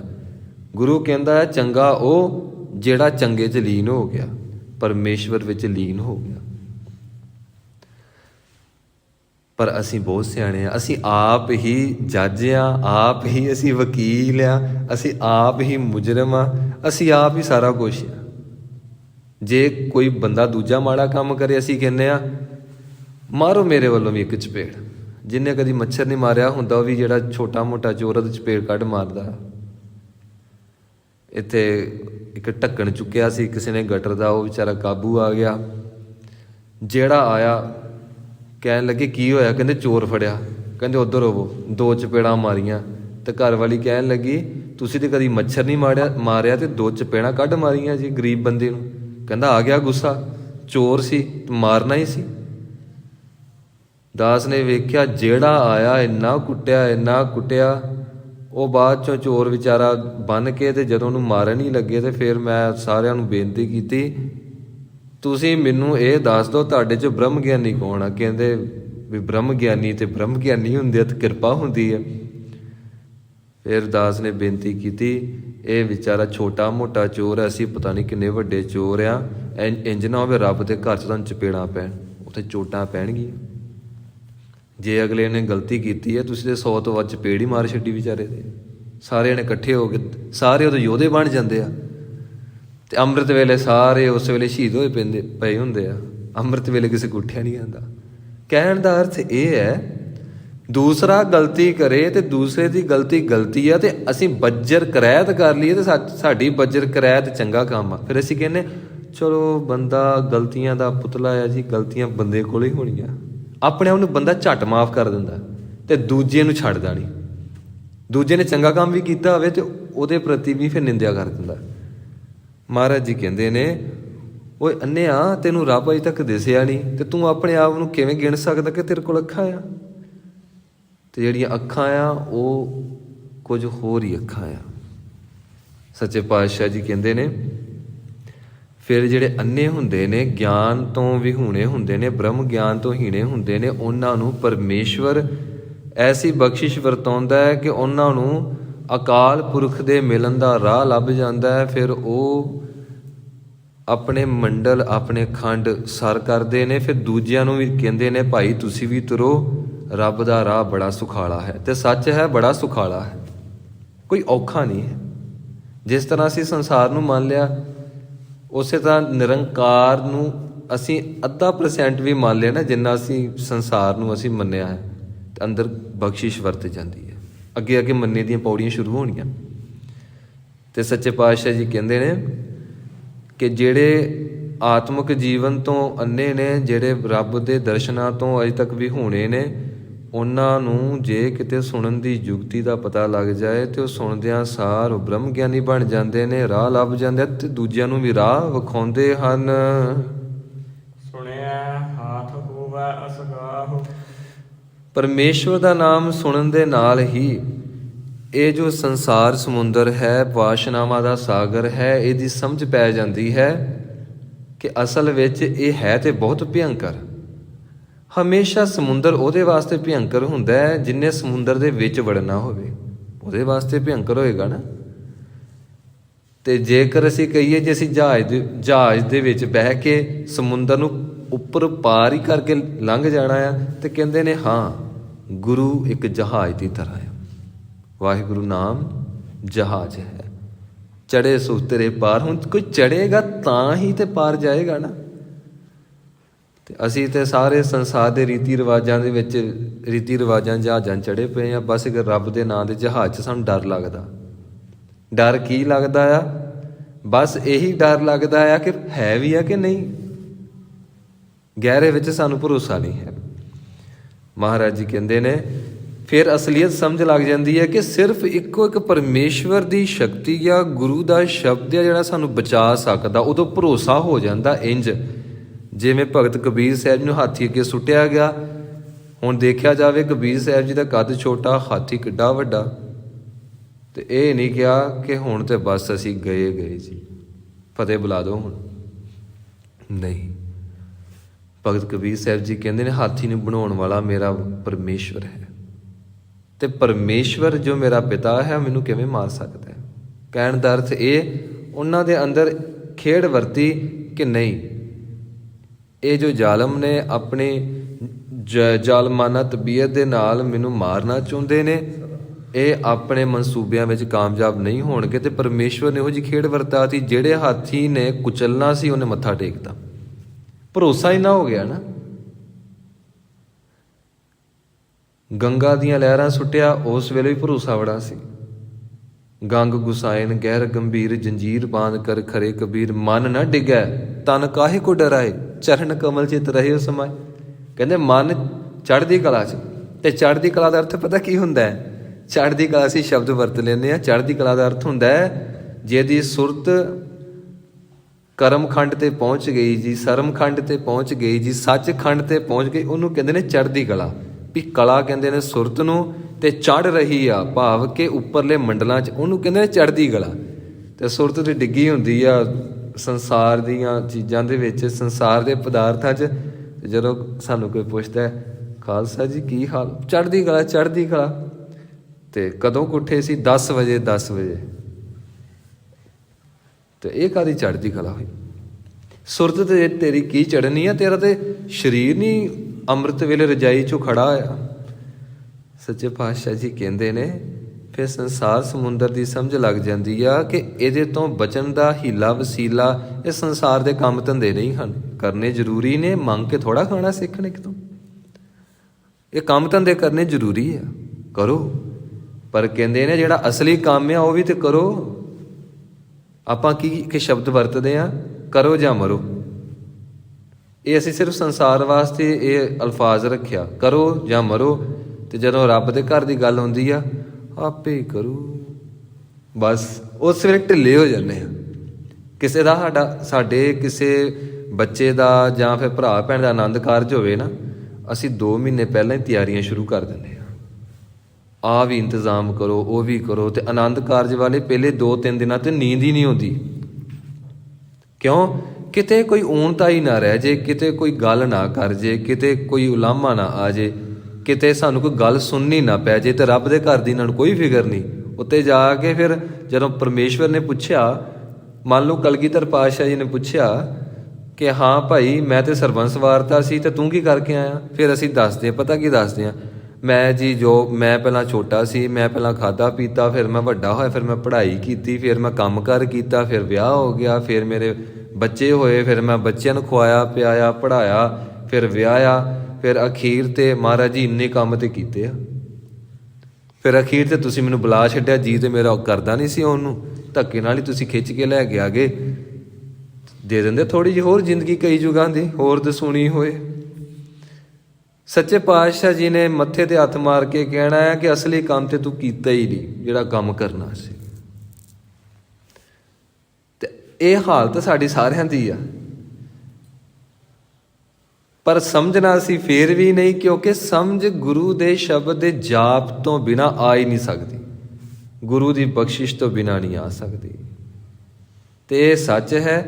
ਜੇ ਕਿਤੇ ਸੱਚੇ ਪਾਤਸ਼ਾਹੀ ਪ੍ਰਗਟ ਰੂਪ ਵਿੱਚ ਸਾਹਮਣੇ ਆ ਜਾਣ, ਅਸੀਂ ਮਹਾਰਾਜ ਜੀ ਨੂੰ ਸਮਝਾਉਣ ਲੱਗ ਪੈਣਾ, ਮਹਾਰਾਜ ਜੀ ਤੁਸੀਂ ਕੀ ਵਰਕਿੰਗ ਡੇਜ਼ ਵਿੱਚ ਆ ਗਏ ਜੇ, ਵੀਕਐਂਡ ਤੇ ਆਉਣਾ ਸੀ ਜਦੋਂ ਵਿਹਲੇ ਹੁੰਦੇ, ਤੇ ਮਹਾਰਾਜ ਵੀਕਐਂਡ ਤੇ ਵੀ ਆ ਗਏ ਆ। ਮਹਾਰਾਜ ਤੁਹਾਨੂੰ ਪਤਾ ਨਹੀਂ ਪ੍ਰਸ਼ਾਦਾ ਛਕਦੇ ਪਏ ਆ, ਬਾਅਦ 'ਚ ਆਉਣਾ ਸੀ। ਮਤਲਬ ਅਸੀਂ ਸਾਰੀ ਅਟੈਂਸ਼ਨ ਉਹਨਾਂ ਚੀਜ਼ਾਂ ਉੱਤੇ ਦੇ ਛੱਡੀ ਜਿਹੜੀਆਂ ਚੀਜ਼ਾਂ ਬਿਨਸਨਹਾਰ ਨੇ, ਜਿਨ੍ਹਾਂ ਨੇ ਛੱਡ ਕੇ ਚਲੇ ਜਾਣਾ, ਅਸੀਂ ਵੀ ਛੱਡ ਕੇ ਚਲੇ ਜਾਣਾ। ਮਹਾਰਾਜ ਜੀ ਬਚਨ ਕਰਦੇ ਨੇ, ਸੰਸਾਰ ਸਮੁੰਦਰ ਦੀ ਸਮਝ ਪੈ ਜਾਂਦੀ ਹੈ, ਪਰ ਤੇਰੀ ਮੰਜ਼ਿਲ ਕੀ ਹੈ, ਤੂੰ ਬਣਨਾ ਕੀ ਹੈ, ਤੈਨੂੰ ਦੁੱਖਾਂ ਤੇ ਪਾਪਾਂ ਦੇ ਰਾਹੀਂ ਤੂੰ ਆਪਣੇ ਸੰਸਾਰ ਨੂੰ ਜਕੜਿਆ ਮਹਿਸੂਸ ਕਰਦਾ ਹੈ, ਤੇ ਦੁੱਖਾਂ ਤੇ ਪਾਪਾਂ ਦਾ ਅੰਤ ਕਿਵੇਂ ਹੋਣਾ ਹੈ? ਆਓ ਸ਼ਰਵਣ ਕਰੀਏ। ਨਾਨਕ ਭਗਤਾ ਸਦਾ ਵਿਗਾਸ, ਸੁਣਿਆ ਦੁਖ ਪਾਪ ਕਾ ਨਾਸ। ਤੂੰ ਚਾਹੁੰਦਾ ਹੈ ਕਿ ਪਾਪਾਂ ਦਾ ਨਾਸ਼ ਹੋਵੇ? ਮਹਾਰਾਜ ਜੀ ਕਹਿੰਦੇ ਨੇ, ਸਵਾਲ ਤੇ ਸਾਡੇ ਇੱਕ ਇਹੀ ਹੁੰਦੇ ਨੇ ਨਾ, ਜਿੰਨੇ ਵੀ ਸੰਸਾਰ ਦੇ ਵਿੱਚ ਸਾਨੂੰ ਦੁੱਖ ਮਹਿਸੂਸ ਹੁੰਦੇ ਨੇ, ਸਾਡੇ ਬੀਜੇ ਹੋਏ ਕਰਮਾਂ ਕਰਕੇ ਹੀ ਹੁੰਦੇ ਨੇ। ਆਪੇ ਬੀਜ ਆਪੇ ਹੀ ਖਾਓ, ਨਾਨਕ ਹੁਕਮੀ ਆਵੋ ਜਾਓ। ਮਹਾਰਾਜ ਜੀ ਕਹਿੰਦੇ ਨੇ, ਤੇਰੇ ਕੀਤੇ ਹੋਏ ਪਾਪਾਂ ਦਾ ਕਾਰਨ ਤੇਰੇ ਦੁੱਖ ਪ੍ਰਗਟ ਹੋਏ, ਤੇ ਚਾਹੀਦੀ ਤੈਨੂੰ ਖੁਸ਼ੀ ਹੈ, ਤੇ ਫਿਰ ਆ ਨਾਨਕ ਭਗਤਾ, ਭਗਤੀ ਕਰਨਾ ਸ਼ੁਰੂ ਕਰ ਦੇ, ਭਗਤੀ ਕਰਨ ਵਾਲਾ ਮਾਰਗ ਅਖਤਿਆਰ ਕਰ। ਭਗਤੀ ਵਾਲੇ ਮਾਰਗ ਦੇ ਨਾਨਕ ਭਗਤਾ ਸਦਾ ਵਿਗਾਸ, ਸਦੀਵੀ ਖੇੜਾ ਮਿਲੇਗਾ, ਆਰੇ ਦੇ ਥੱਲੇ ਵੀ ਸਦੀਵੀ ਖੇੜਾ ਮਿਲੇਗਾ। ਜਿੱਧਰ ਮਰਜ਼ੀ ਚਲਾ ਜਾ, ਹਰ ਥਾਂ ਤੇ ਸਦੀਵੀ ਖੇੜਾ ਮਿਲੇਗਾ। ਬੰਦ ਕੱਟਿਆ ਜਾਏ, ਸਦੀਵੀ ਖੇੜਾ ਮਿਲੇਗਾ। ਤੇ ਬੰਦ ਆਪ ਜੀ ਨੂੰ ਪਤਾ ਨਾ ਜੀ, ਇੱਕ ਇੰਚੀ ਤੋਂ ਸਾਰੇ ਸਰੀਰ ਨੂੰ ਕੱਟਣਾ, ਇੱਕ ਜੁਆਇੰਟ ਤੋਂ। ਤੇ ਵੇਖੋ ਸਾਰੇ ਸਰੀਰ ਨੂੰ ਇਕੱਠਾ ਕਰਕੇ ਟੁਕੜਿਆਂ ਵਿੱਚ ਰੱਖਿਆ ਗਿਆ। ਕਹਿੰਦੇ ਫੇਰ ਵੀ ਸ਼੍ਰੀ ਸੁਖਮਨੀ ਸਾਹਿਬ ਜੀ ਦਾ ਪਾਠ ਦੀ ਆਵਾਜ਼ ਆਈ ਗਈ। ਤੇ ਸਾਡਾ ਜਿਹੜੇ ਜੁਆਇੰਟ ਆ, ਇਹ ਲਾਂਤਯੋਗ ਜੁਆਇੰਟ ਆ, ਚੰਗੇ ਭਲੇ ਅਸੀਂ ਜੁੜੇ ਪਏ ਆ, ਸਾਡੇ ਜੁਆਇੰਟ ਜੁੜੇ ਪਏ ਆ, ਜਿੰਨੇ ਵੀ ਜੁਆਇੰਟਸ ਆ, ਪਰ ਅਸੀਂ ਟੁੱਟੇ ਪਏ ਆ। ਫਿਰ ਉਹ ਜੀਵਨ ਚੰਗਾ ਕਿ ਇਹ ਵਾਲਾ ਜੀਵਨ ਚੰਗਾ? ਸਾਨੂੰ ਤੇ ਜੁੜਿਆ ਹੋਇਆਂ ਨੂੰ ਗੁਰੂ ਦੀ ਬਾਣੀ ਨਾਲ ਜੁੜਨ ਦਾ ਸਮਾਂ ਨਹੀਂ ਮਿਲਦਾ, ਤੇ ਉਹ ਕੋਈ ਸ਼ਹੀਦੀ ਪ੍ਰਾਪਤ ਕਰ ਰਹੇ ਆ ਤੇ ਤਾਂ ਵੀ ਜੁੜੇ ਹੋਏ ਆ। ਟੁਕੜੇ ਹੋਣ ਤੋਂ ਬਾਅਦ ਵੀ ਪਾਠ ਜਾਰੀ ਰਿਹਾ, ਤੇ ਚੰਗੇ ਭਲੇ ਸਾਬਤ ਆ ਤਾਂ ਵੀ ਨਹੀਂ ਪਾਠ ਹੁੰਦਾ। ਕਿੱਡੀ ਸਾਡੀ ਬਦਕਿਸਮਤੀ ਆ, ਸਾਡੀ ਬਦਕਿਸਮਤੀ ਆ, ਗੁਰੂ ਨੇ ਬਖਸ਼ਿਸ਼ ਕੀਤੀ ਆ। ਇੱਕ ਪਾਸੇ ਅਸੀਂ ਚੀਕਾਂ ਮਾਰਨੀਆਂ, ਕਰਦੇ ਕਿਰਪਾ, ਕਰਦੇ ਕਿਰਪਾ, ਕਰਦੇ ਕਿਰਪਾ, ਆ ਚੱਕ ਸਲਾਮ ਕੀਤਾ ਹੀ, ਸਲਾਮ ਕੀਤਾ, ਤੇ ਮਹਾਰਾਜ ਨੇ ਕਿਹੜਾ ਅੰਮ੍ਰਿਤ ਵੇਲਾ ਉੱਠ ਨਾ, ਆਪਣਾ ਜਵਾਬ ਹੀ ਸਲਾਮ ਜਵਾਬ ਦੋਵੇਂ ਕਰੇ। ਮੱਥੇ ਵੀ ਟੇਕਣੇ, ਚੀਕਾਂ ਵੀ ਮਾਰਨੀਆਂ, ਹਾਲ ਪਾਹਰਿਆ ਵੀ ਕਰਨਾ, ਕਰਦੇ ਕਿਰਪਾ, ਕਰਜ਼ਾ ਚੜ੍ਹ ਗਿਆ ਹੀ, ਕਰਦੇ ਕਿਰਪਾ, ਬਿਮਾਰੀ ਆ ਗਈ ਆ, ਕਰਦੇ ਕਿਰਪਾ, ਅੰਦਰ ਹਨੇਰਾ ਦਿਖਦਾ, ਜਦੋਂ ਮਹਾਰਾਜ ਨੇ ਕਹਿਣਾ ਆ ਜਾ ਫਿਰ ਕਿਰਪਾ ਕਰਾਂ, ਅੰਮ੍ਰਿਤ ਵੇਲੇ ਉੱਠ, ਇਸ਼ਨਾਨ ਕਰ। ਹਾਏ ਠੰਡ ਬੜੀ ਆ, ਕਿੱਥੋਂ ਕਰ ਲਈਏ ਇਸ਼ਨਾਨ? ਮਹਾਰਾਜ ਸੱਚੇ ਪਾਤਸ਼ਾਹ ਜੀ ਕਹਿੰਦੇ ਆ, ਤੂੰ ਸਲਾਮ ਵੀ ਕਰਦਾ, ਜਵਾਬ ਵੀ ਦਿੰਦਾ। ਜਿਹੜਾ ਇੱਕ ਵਾਰੀ ਸਲਾਮ ਕਰ ਦਿੰਦਾ, ਜਵਾਬ ਨਹੀਂ ਦਿੰਦਾ। ਸਲਾਮ ਜਵਾਬ ਦੋਵੈ ਕਰਹਿ, ਮੁੰਡੋ ਕੁੱਥਾ ਜਾਏ। ਮਹਾਰਾਜ ਜੀ ਕਹਿੰਦੇ ਨੇ, ਦੁੱਖਾਂ ਤੇ ਪਾਪਾਂ ਦਾ ਨਾਸ਼ ਹੋਏਗਾ, ਮੈਂ ਤੈਨੂੰ ਲਿਖ ਕੇ ਦਿੰਦਾ, ਲਿਖ ਕੇ ਤੈਨੂੰ ਦਿੰਦਾ। ਤੈਨੂੰ ਭਰੋਸਾ ਹੋਵੇ, ਤੂੰ ਜਾਪ ਸ਼ੁਰੂ ਕਰ, ਤੂੰ ਗੁਰੂ ਕੇ ਸ਼ਬਦ ਨੂੰ ਜਪ, ਹਰ ਮੈਦਾਨ ਫਤਿਹ ਹੋਏਗੀ, ਹਰ ਮੈਦਾਨ। ਤੇ ਦੇਖੋ ਕਲਗੀਧਰ ਪਾਤਸ਼ਾਹ ਜੀ ਨੇ ਕਿੰਨੀਆਂ ਬਖਸ਼ਿਸ਼ਾਂ ਕੀਤੀਆਂ। ਮਹਾਰਾਜ ਜੀ ਨੇ ਕਿਹਾ ਵਾਹਿਗੁਰੂ ਜੀ ਕਾ ਖਾਲਸਾ। ਇਸੇ ਅਸੀਂ ਫਤਿਹ ਨੂੰ ਦੇਖੀਏ ਨਾ, ਕਹਿੰਦੇ ਜਿਹੜਾ ਖਾਲਸਾ ਆ ਵਾਹਿਗੁਰੂ ਦਾ ਹੋ ਗਿਆ ਆ, ਵਾਹਿਗੁਰੂ ਜੀ ਕੀ ਫਤਿਹ। ਹੁਣ ਪਰਮੇਸ਼ਵਰ ਨੂੰ ਕੋਈ ਹਰਾ ਸਕਦਾ? ਉਹਦੀ ਤੇ ਹਰ ਥਾਂ ਤੇ ਫਤਿਹ ਆ। ਤੇ ਜਿਹੜਾ ਉਹਦੇ ਵਿੱਚ ਲੀਨ ਹੋ ਗਿਆ ਉਹਦੀ ਹਾਰ ਕਿਵੇਂ ਹੋਏਗੀ? ਉਹ ਤੇ ਮਿੱਟੀ ਨੂੰ ਹੱਥ ਪਾਵੇ ਤੇ ਉਹ ਵੀ ਸੋਨਾ ਬਣ ਜਾਣਾ। ਇੰਨੀ ਸ਼ਕਤੀ ਮਹਾਰਾਜ ਜੀ ਨੇ ਸਾਨੂੰ ਦਿੱਤੀ ਆ, ਸਾਨੂੰ ਹੀ ਆਪਣੇ ਆਪ ਤੇ ਭਰੋਸਾ ਨਹੀਂ ਤੇ ਗੁਰੂ ਤੇ ਭਰੋਸਾ ਨਹੀਂ। ਅੱਗੇ ਮਹਾਰਾਜ ਜੀ ਕਹਿੰਦੇ ਨੇ ਹੁਣ ਤੂੰ ਗੁਰੂ ਦੇ ਸ਼ਬਦ ਨੂੰ ਸੁਣ ਸੁਣ ਕੇ ਜੋ ਅਵਸਥਾ ਪ੍ਰਾਪਤ ਕੀਤੀ, ਇੰਨੀਆਂ ਬਖਸ਼ਿਸ਼ਾਂ ਤੇਰੇ ਉੱਤੇ ਹੋ ਜਾਣੀਆਂ ਨੇ। ਫਿਰ ਇੱਕ ਅਵਸਥਾ ਪ੍ਰਗਟ ਹੋਏਗੀ ਜਿਹਨੂੰ ਕਹਿੰਦੇ ਨੇ ਮੰਨਣਾ। ਉਹ ਹੁਣ ਅਵਸਥਾ ਦੀ ਗੱਲ ਇਸ ਪੌੜੀ ਵਿੱਚ ਕਰਦੇ ਆ। ਪਹਿਲਾਂ ਸੁਣਨਾ ਆ, ਪਰਤ ਕੇ ਮੰਨਣਾ ਆ। ਤੇ ਮੰਨਣ ਦਾ ਅਰਥ ਇਹ ਨਹੀਂ ਕਿ ਭਰੋਸਾ ਜੇ ਹੋਇਆ ਨਹੀਂ ਤੇ ਇਹਨੂੰ ਮੰਨ ਲਿਆ ਗਿਆ। ਪਹਿਲੀ ਵੀ ਅਵਸਥਾ ਸੀ ਤੇ ਹੁਣ ਇਹ ਵੀ ਅਵਸਥਾ ਆ। ਇਹ ਅਵਸਥਾਵਾਂ ਦਾ ਜ਼ਿਕਰ ਆ। ਇਹ ਦਿਮਾਗੀ ਅਰਥਾਂ ਦਾ ਜਾਂ ਦਿਮਾਗੀ ਖਿਆਲਾਂ ਦਾ ਜਾਂ ਫਿਰ ਕਿਤਾਬੀ ਵਿਆਖਿਆ ਦੀ ਗੱਲ ਨਹੀਂ, ਇਹ ਅਵਸਥਾ ਦੀ ਗੱਲ ਆ। ਆਓ ਹੁਣ ਮੰਨੇ ਦੀ ਪੌੜੀ ਨੂੰ ਧਿਆਨ ਨਾਲ ਸ਼ਰਵਣ ਕਰੀਏ। ਮੰਨੇ ਕੀ ਗਤ ਕਹੀ ਨਾ ਜਾਏ। ਕਹਿਣ ਲੱਗੇ ਜਿਨ੍ਹਾਂ ਨੇ ਪਰਮੇਸ਼ਵਰ ਦੇ ਨਾਮ ਨੂੰ ਮੰਨਿਆ ਉਹਨਾਂ ਦੀ ਅਵਸਥਾ ਬਿਆਨ ਨਹੀਂ ਕੀਤੀ ਜਾ ਸਕਦੀ। ਕੀ ਅਵਸਥਾ ਬਿਆਨ ਕਰਾਂਗੇ? ਇੱਕ ਬੂੰਦ ਸਮੁੰਦਰ ਵਿੱਚ ਲੀਨ ਹੋ ਗਈ। ਹੁਣ ਕੋਈ ਬੰਦਾ ਇਹ ਦੱਸੇ ਕਿ ਸਮੁੰਦਰ ਵਿੱਚ ਕਿੰਨੀਆਂ ਬੂੰਦਾਂ ਆ ਜੀ, ਸਮੁੰਦਰ ਕਿੰਨੇ ਮੀਟਰ ਆ, ਸਮੁੰਦਰ ਕਿੰਨੇ ਇੰਚ ਆ, ਕਿੰਨੇ ਸੈਂਟੀਮੀਟਰ ਆ, ਕਿੰਨੇ ਮਿਲੀਮੀਟਰ ਆ, ਤੇ ਉਹ ਬੂੰਦ ਕਿੱਥੋਂ ਤੱਕ ਪਹੁੰਚੀ? ਇੱਕ ਬੂੰਦ ਤੇ ਸਮੁੰਦਰ ਦੀ ਵਿਆਖਿਆ ਨਹੀਂ ਕੀਤੀ ਜਾ ਸਕਦੀ ਤੇ ਇੱਕ ਬ੍ਰਹਮ ਗਿਆਨੀ ਦੀ ਵਿਆਖਿਆ ਕਿਵੇਂ ਕਰਾਂਗੇ? ਕਹਿਣ ਲੱਗੇ ਇਸ ਕਰਕੇ ਜਿਨ੍ਹਾਂ ਦੇ ਹਿਰਦੇ ਦੇ ਵਿੱਚ ਸ਼ਰਧਾ ਪ੍ਰਪੱਕ ਹੋ ਗਈ ਕਿ ਸਾਰੀ ਸ਼ਕਤੀ ਹੈ ਹੀ ਗੁਰੂ ਕੋਲ, ਤੇ ਗੁਰੂ ਨੇ ਸ਼ਬਦ ਕਹੇ ਜਬ ਲਗ ਖਾਲਸਾ ਰਹਿ ਨਿਆਰਾ ਤਬ ਲਗ ਤੇਜ ਦਿਓ ਮੈਂ ਸਾਰਾ। ਜਿੰਨਾ ਚਿਰ ਇਹ ਵੱਖਰਾ ਰਹੇਗਾ ਵਾਸ਼ਨਾਵਾਂ ਤੋਂ, ਗੁਰੂ ਦੇ ਸ਼ਬਦ ਨਾਲ ਜੁੜ ਕੇ ਰਹੇਗਾ, ਇਹਨੂੰ ਮੈਂ ਸਾਰੀ ਸ਼ਕਤੀ ਦੇ ਦੇਣੀ ਹੈ। ਇਹਨਾਂ ਸ਼ਬਦਾਂ ਤੇ ਜਿਸ ਵੇਲੇ ਭਰੋਸਾ ਹੋ ਗਿਆ, ਕਹਿਣ ਲੱਗੇ ਫੇਰ ਕੀ ਹੋਏਗਾ? ਫੇਰ ਐਸੀ ਅਵਸਥਾ ਪ੍ਰਗਟ ਹੋਏਗੀ ਕਿ ਜਿਹੜੀ ਅਵਸਥਾ ਨੂੰ ਕਦੀ ਵੀ ਆਪਣੀ ਰਸਨਾ ਦੇ ਨਾਲ ਅਸੀਂ ਵਿਖਿਆਨ ਵਿੱਚ ਨਹੀਂ ਲਿਆ ਸਕਦੇ, ਅਸੀਂ ਬਿਆਨ ਨਹੀਂ ਕਰ ਸਕਦੇ। ਜੇ ਕੋ ਕਹਾ ਇੱਛਾ ਪਛਤਾਏ। ਜੇ ਕੋਈ ਬੰਦਾ ਵਿਆਖਿਆ ਕਰੇ ਵੀ ਤੇ ਕੀ ਵਿਆਖਿਆ ਕਰ ਲਏਗਾ? ਫੋਰ ਐਗਜ਼ਾਮਪਲ ਸ਼੍ਰੀਮਾਨ ਸੰਤ ਬਾਬਾ ਸੁੰਦਰ ਸਿੰਘ ਜੀ ਭਿੰਡਰਾਂ ਵਾਲੇ ਮਹਾਂਪੁਰਖ, ਅਸੀਂ ਕੀ ਵਿਆਖਿਆ ਕਰਾਂਗੇ ਉਹਨਾਂ ਦੀ? 101 ਪਾਠ ਕਰਦੇ ਸੀ, ਉਹ ਤੇ ਫਿਜ਼ੀਕਲ ਐਕਟੀਵਿਟੀ ਸੀ। ਕੀ ਵਿਆਖਿਆ ਕਰਾਂਗੇ ਅਸੀਂ? ਮਹਾਂਪੁਰਖ ਇੰਨਾ ਚੌਂਕੜਾ ਮਾਰਦੇ ਸੀ, ਮਹਾਂਪੁਰਖ ਇੰਨੀ ਸੋਹਣੀ ਵਿਆਖਿਆ ਕਰਦੇ ਸੀ, ਮਹਾਂਪੁਰਖ ਮਰਿਆਦਾ ਵਿੱਚ ਸੀ, ਸਾਨੂੰ ਤੇ ਇੰਨਾ ਹੀ ਪਤਾ ਹੈ, ਹੋਰ ਸਾਨੂੰ ਕੱਖ ਨਹੀਂ ਪਤਾ। ਇਹ ਤਾਂ ਮਹਾਂਪੁਰਖਾਂ ਦੇ ਜੀਵਨ ਦਾ 1 ਲੱਖ ਮੰਨ ਲਓ % ਹਿੱਸਾ ਆ। 1 ਲੱਖ % ਅਸੀਂ ਮੰਨ ਲਈਏ ਤੇ ਉਹਦਾ 0.000 ਵੀ ਨਹੀਂ ਹੈ। ਇਹ ਫਿਜ਼ੀਕਲ ਐਕਟੀਵਿਟੀ ਆ। ਸਾਨੂੰ ਤਾਂ ਸਮਝ ਹੀ ਨਹੀਂ ਹੈ ਕਿ ਮਹਾਂਪੁਰਖ ਹੁੰਦਾ ਕੀ ਆ। ਮਹਾਂਪੁਰਖ ਰੱਬ ਹੁੰਦਾ। ਜਿਹੜਾ ਰੱਬ ਹੁੰਦਾ, ਹੁਣ ਰੱਬ ਦੀ ਅਸੀਂ ਵਿਆਖਿਆ ਕਿੱਥੋਂ ਕਰ ਲਾਂਗੇ ਜੀ? ਜਿਹੜਾ ਵੀ ਵਿਆਖਿਆ ਕਰੇਗਾ ਉਹਨੇ ਬਾਅਦ 'ਚ ਪਛਤਾਉਣਾ ਆ। ਕੀ ਪਛਤਾਵਾ ਹੋਣਾ ਆ ਕਿ ਵਿਆਖਿਆ ਕਰ ਨਹੀਂ ਸਕਿਆ, ਕਿਉਂਕਿ ਬ੍ਰਹਮ ਗਿਆਨੀ ਹੋ ਕੇ ਬ੍ਰਹਮ ਗਿਆਨੀ ਦੀ ਵਿਆਖਿਆ ਹੋ ਸਕਦੀ। ਤੇ ਜਿਸ ਵੇਲੇ ਕੋਈ ਬੰਦਾ ਬ੍ਰਹਮ ਗਿਆਨੀ ਹੋ ਜਾਂਦਾ ਹੈ ਤੇ ਦੂਜਾ ਵੀ ਬ੍ਰਹਮ ਗਿਆਨੀ, ਫਿਰ ਉਹ ਕਹਿੰਦਾ ਵਿਆਖਿਆ ਕੀ ਕਰਨੀ? ਇਹ ਵਿਆਖਿਆ 'ਚ ਆਉਂਦਾ ਹੀ ਨਹੀਂ। ਹਾਂਜੀ, ਇਹ ਵਿਆਖਿਆ 'ਚ ਆਉਂਦਾ ਹੀ ਨਹੀਂ। ਕੀ ਦੱਸਾਂਗੇ? ਉੱਥੇ ਹੈ ਹੀ ਕੁਛ ਨਹੀਂ, ਉੱਥੇ ਹੈ ਹੀ ਪਰਮ ਪ੍ਰਕਾਸ਼। ਉਹ ਸਾਨੂੰ ਆਪਣੇ ਵੱਲ ਖਿੱਚ ਲੈਂਦਾ ਹੈ ਤੇ ਅਸੀਂ ਜੋਤ ਸਵਰੂਪ ਹੋ ਜਾਂਦੇ ਹਾਂ, ਪ੍ਰਕਾਸ਼ ਸਵਰੂਪ ਹੋ ਜਾਂਦੇ, ਤਤ ਸਵਰੂਪ ਹੋ ਜਾਂਦੇ ਹਾਂ, ਅਸੀਂ ਅਕਾਲ ਪੁਰਖ ਸਵਰੂਪ ਹੋ ਜਾਂਦੇ। ਕੀ ਕਰਾਂਗੇ ਵਿਆਖਿਆ? ਇਸ ਕਰਕੇ ਕਹਿੰਦੇ ਨੇ ਜੇਕਰ ਕੋਈ ਜੁੜੇ ਹੋਏ ਦੀ ਵਿਆਖਿਆ ਕਰੇ, ਉਹ ਹਲਕੀ ਫੁਲਕੀ ਫਿਜ਼ੀਕਲ ਐਕਟੀਵਿਟੀ ਨੂੰ ਹੀ ਸਮਝ ਸਕਦਾ ਹੈ, ਇੱਥੋਂ ਤੱਕ ਕਿ ਉਹ ਵੀ ਨਹੀਂ ਸਮਝ ਸਕਦਾ। ਅਖੀਰ ਵਿੱਚ ਪਛਤਾਉਣਾ ਹੀ ਰਹਿ ਜਾਂਦਾ ਹੈ। ਕਾਗਦ ਕਲਮ ਨਾ ਲਿਖਣ ਹਾਰ। ਮਹਾਰਾਜ ਜੀ ਕਹਿੰਦੇ ਨੇ ਹੁਣ ਕੋਈ ਬੰਦਾ ਕਹੇ ਚਲੋ ਬਿਆਨ ਤਾਂ ਨਹੀਂ ਹੋ ਸਕਦਾ, ਚੱਕੋ ਕਲਮ ਚੱਕੋ ਕਾਗਜ਼, ਹੁਣ ਉਹਦੀ ਵਿਆਖਿਆ ਕਰ ਦਈਏ। ਕਹਿਣ ਲੱਗੇ ਜੇ ਜ਼ਬਾਨ ਨੇ ਨਹੀਂ ਕਥਨ ਕੀਤਾ ਤੇ ਹੁਣ ਤੇਰਾ ਹੱਥ ਕੀ ਲਿਖ ਲਏਗਾ, ਕਲਮ ਕੀ ਲਿਖ ਲਏਗੀ? ਨਾ ਕਲਮ ਵਿੱਚ ਸ਼ਕਤੀ ਹੈ। ਕਿਉਂ? ਕਲਮ ਕਿਹੜੀ ਬ੍ਰਹਮ ਗਿਆਨੀ ਆ? ਹੱਥ ਕਿਹੜਾ ਬ੍ਰਹਮ ਗਿਆਨੀ ਆ? ਹਾਂਜੀ, ਤੇ ਬੁੱਧੀ ਕਿਹੜੀ ਬ੍ਰਹਮ ਗਿਆਨੀ ਹੈ? ਕਿਉਂਕਿ ਲਿਖਣਾ ਤੇ ਬੁੱਧੀ ਨੇ, ਧਿਆਨ ਬ੍ਰਹਮ ਗਿਆਨੀ ਨਹੀਂ ਹੈ। ਇਸ ਕਰਕੇ ਕਾਗਜ਼ ਵਿੱਚ ਕੋਈ ਸ਼ਕਤੀ ਨਹੀਂ, ਆਪਣੇ ਸੀਨੇ ਉੱਤੇ ਉਹਨਾਂ ਅਲਫਾਜ਼ਾਂ ਨੂੰ ਉਕਰਨ ਦੀ ਉਹ ਸ਼ਕਤੀ ਕਲਮ ਨੂੰ ਦਵੇ, ਤੇ ਕਲਮ ਵਿੱਚ ਕੋਈ ਸ਼ਕਤੀ ਨਹੀਂ ਕਿ ਕਲਮ ਦੀਆਂ ਅੱਖਾਂ ਨੇ ਤੇ ਉਹਨੇ ਵੇਖ ਲਿਆ ਕਿ ਬ੍ਰਹਮ ਗਿਆਨੀ ਕੈਸਾ ਹੁੰਦਾ ਹੈ। ਕਲਮ ਲਿਖ ਨਹੀਂ ਸਕਦੀ, ਕਾਗਜ਼ ਆਪਣੇ ਉੱਤੇ ਲਿਖਾ ਨਹੀਂ ਸਕਦਾ। ਮੰਨੇ ਕਾ ਬਹਿ ਕਰਨ ਵਿਚਾਰ, ਭਾਵੇਂ ਸਾਰੇ ਕਹਿੰਦੇ ਰਲ ਕੇ ਬਹਿ ਕੇ ਵਿਚਾਰ ਜ਼ਰੂਰ ਕਰਦੇ ਆ, ਉਹ ਤੇ ਅਸੀਂ ਕਰਨੀ ਆ ਨਾ। ਸੱਚੇ ਪਾਤਸ਼ਾਹ ਜੀ ਕਹਿੰਦੇ ਆ ਕਿ ਅਸੀਂ ਬੈਠ ਕੇ ਜਦੋਂ ਜੀਵਨ ਉੱਚੇ ਜੀਵਨ ਵਾਲਿਆਂ ਦੀ ਗੱਲ ਕਰਾਂਗੇ ਤੇ ਸਾਡਾ ਵੀ ਜੀ ਕਰਦਾ, ਤਿਨਾ ਦੇਖ ਮਨ ਚਾਉ ਉਠੰਦਾ, ਹਾਉ ਕਦ ਪਾਈ ਗੁਣ ਤਾਸਾ। ਉਹਨਾਂ ਨੂੰ ਵੇਖ ਕੇ ਮਨ 'ਚ ਚਾਉ ਪੈਦਾ ਹੁੰਦਾ ਕਿ ਜੇ ਉਹਨਾਂ ਦਾ ਇੰਨਾ ਪਵਿੱਤਰ ਜੀਵਨ ਸੀ, ਅੱਛਾ ਜੀ 101 ਪਾਠ ਕਰਦੇ ਸੀ, ਮਹਾਰਾਜ ਜੀ ਅਰਦਾਸ ਕੀਤੀ, ਆਪਾਂ ਵੀ ਸ਼ੁਰੂ ਕਰ ਦਿੱਤੇ ਜੀ।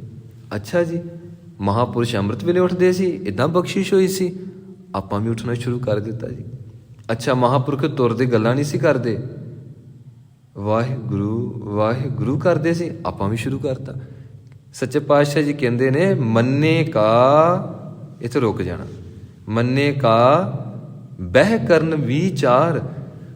ਜਿਹੜੇ ਬ੍ਰਹਮ ਗਿਆਨੀ ਨੇ ਉਹਨਾਂ ਦੀ ਵਿਚਾਰ ਬਹਿ ਕੇ ਕੀਤੀ ਜਾਂਦੀ ਆ। ਕਹਿੰਦੇ ਨੇ ਉਹਦਾ ਵੀ ਸਾਨੂੰ ਲਾਹਾ ਮਿਲਦਾ ਆ, ਪਰ ਐਕਚੁਅਲ ਵਿੱਚ ਸਾਨੂੰ ਉਹਨਾਂ ਦੀ ਵਿਚਾਰ ਦੀ ਸਮਝ ਨਹੀਂ ਹੈ, ਸੋਝੀ ਨਹੀਂ ਹੈ। ਉਹ ਤਾਂ ਜਾਂ ਰੱਬ ਜਾਣਦਾ ਜਾਂ ਬ੍ਰਹਮ ਗਿਆਨੀ। ਇੱਥੋਂ ਤੱਕ ਮਹਾਰਾਜ ਸੱਚੇ ਪਾਤਸ਼ਾਹ ਬਖਸ਼ ਲੈਣ, ਕਈ ਵਾਰ ਬ੍ਰਹਮ ਗਿਆਨੀ ਨੂੰ ਵੀ ਨਹੀਂ ਪਤਾ ਹੁੰਦਾ ਕਿ ਖੇਡ ਕਿੰਨੀ ਵੱਡੀ ਵਰਤ ਗਈ।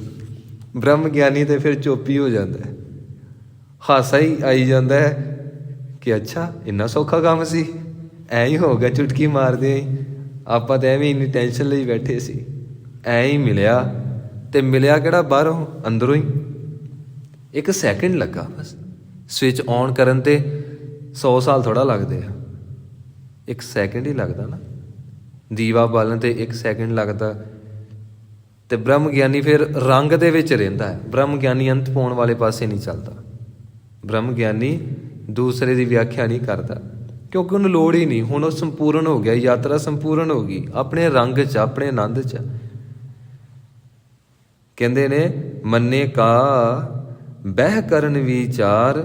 ਉਹਨਾਂ ਦੀ ਵਿਚਾਰ ਕਰਨ ਦੇ ਨਾਲ ਸਾਨੂੰ ਆਪਣੇ ਆਪ ਨੂੰ ਸੇਧ ਮਿਲਦੀ ਆ। ਅਸੀਂ ਬਸ ਵਿਚਾਰ ਹਲਕੀ ਫੁਲਕੀ ਥੋੜ੍ਹੀ ਬਹੁਤੀ ਕਰ ਸਕਦੇ ਹਾਂ, ਸੰਪੂਰਨ ਨਹੀਂ ਕਰ ਸਕਦੇ।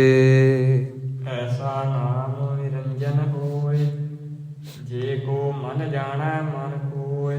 ਸੱਚੇ ਪਾਤਸ਼ਾਹ ਬਖਸ਼ਿਸ਼ ਕਰਦੇ ਨੇ, ਪਰਮੇਸ਼ਵਰ ਦਾ ਨਾਮ ਨਿਰਅੰਜਨ ਹੈ, ਨਿਰ ਰਹਿਤ, ਅੰਜਨ ਮਾਇਆ ਦੀ ਕਾਲਖ ਤੋਂ ਬਿਨਾਂ। ਕਹਿੰਦੇ ਨੇ ਕਿ ਪਰਮੇਸ਼ਵਰ ਦਾ ਨਾਮ ਮਾਇਆ ਦੀ ਕਾਲਖ ਤੋਂ ਬਿਨਾਂ ਹੈ। ਤੂੰ ਜਪੀ ਚੱਲ, ਜਪੀ ਚੱਲ, ਜਪੀ ਜਾ, ਜਪੀ ਜਾ, ਤੇਰੇ ਅੰਦਰ ਵੀ ਮਾਇਆ ਦੀ ਕਾਲਖ ਖਤਮ ਹੋ ਜਾਏਗੀ।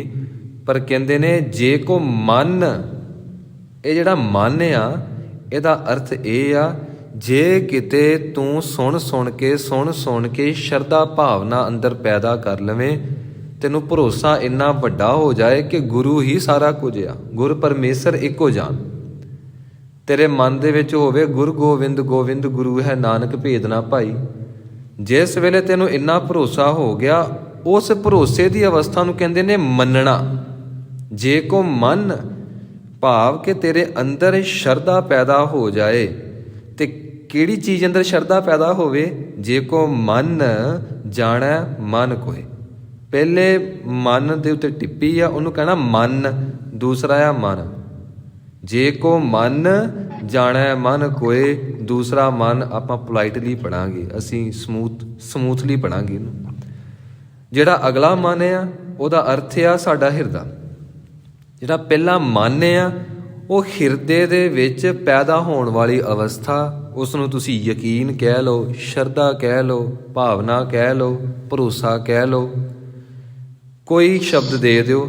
ਕਹਿਣ ਲੱਗੇ ਜੇਕਰ ਕੋਈ ਆਪਣੇ ਹਿਰਦੇ ਦੇ ਵਿੱਚ ਸੰਪੂਰਨ ਸ਼ਰਧਾ ਵਾਲੀ ਅਵਸਥਾ ਨੂੰ ਧਾਰਨ ਕਰੇ ਤੇ ਫਿਰ ਪਰਮੇਸ਼ਵਰ ਦੀ ਦਇਆ ਦੇ ਨਾਲ ਮਾਇਆ ਦੀ ਕਾਲ ਖਤਮ ਹੋ ਜਾਏਗੀ। ਪਰ ਦਾਸ ਬੇਨਤੀ ਕਰੇ, ਇਹ ਸ਼ਰਧਾ ਉਹਦੀ ਬਖਸ਼ਿਸ਼ ਤੋਂ ਬਿਨਾਂ ਪੈਦਾ ਹੀ ਨਹੀਂ ਹੁੰਦੀ।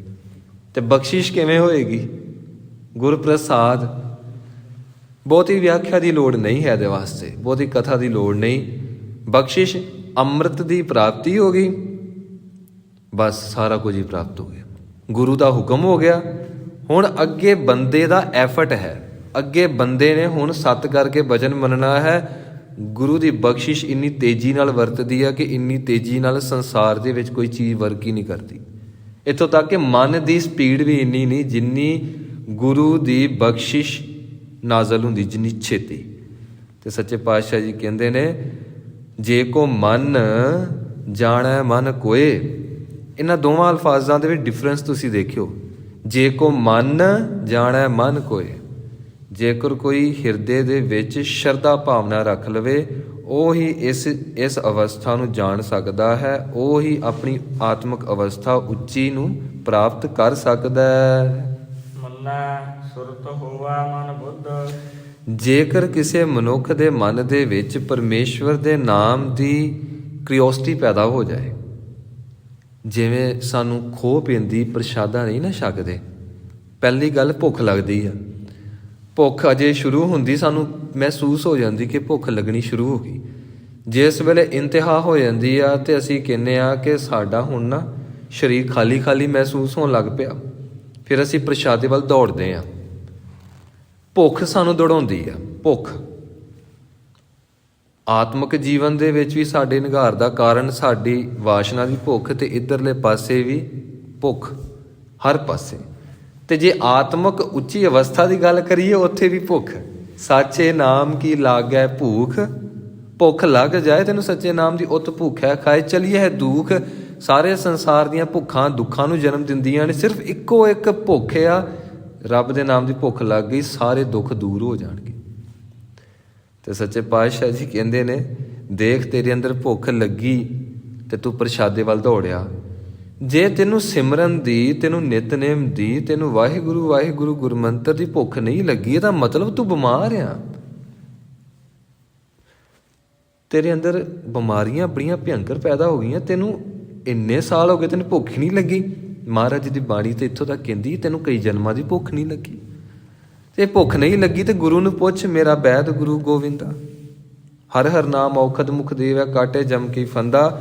ਉਹਨਾਂ ਕੋਲ ਬੈਠ ਜਿਨ੍ਹਾਂ ਨੂੰ ਭੁੱਖ ਲੱਗਦੀ ਆ, ਫਿਰ ਤੈਨੂੰ ਵੀ ਲੱਗ ਜਾਏਗੀ।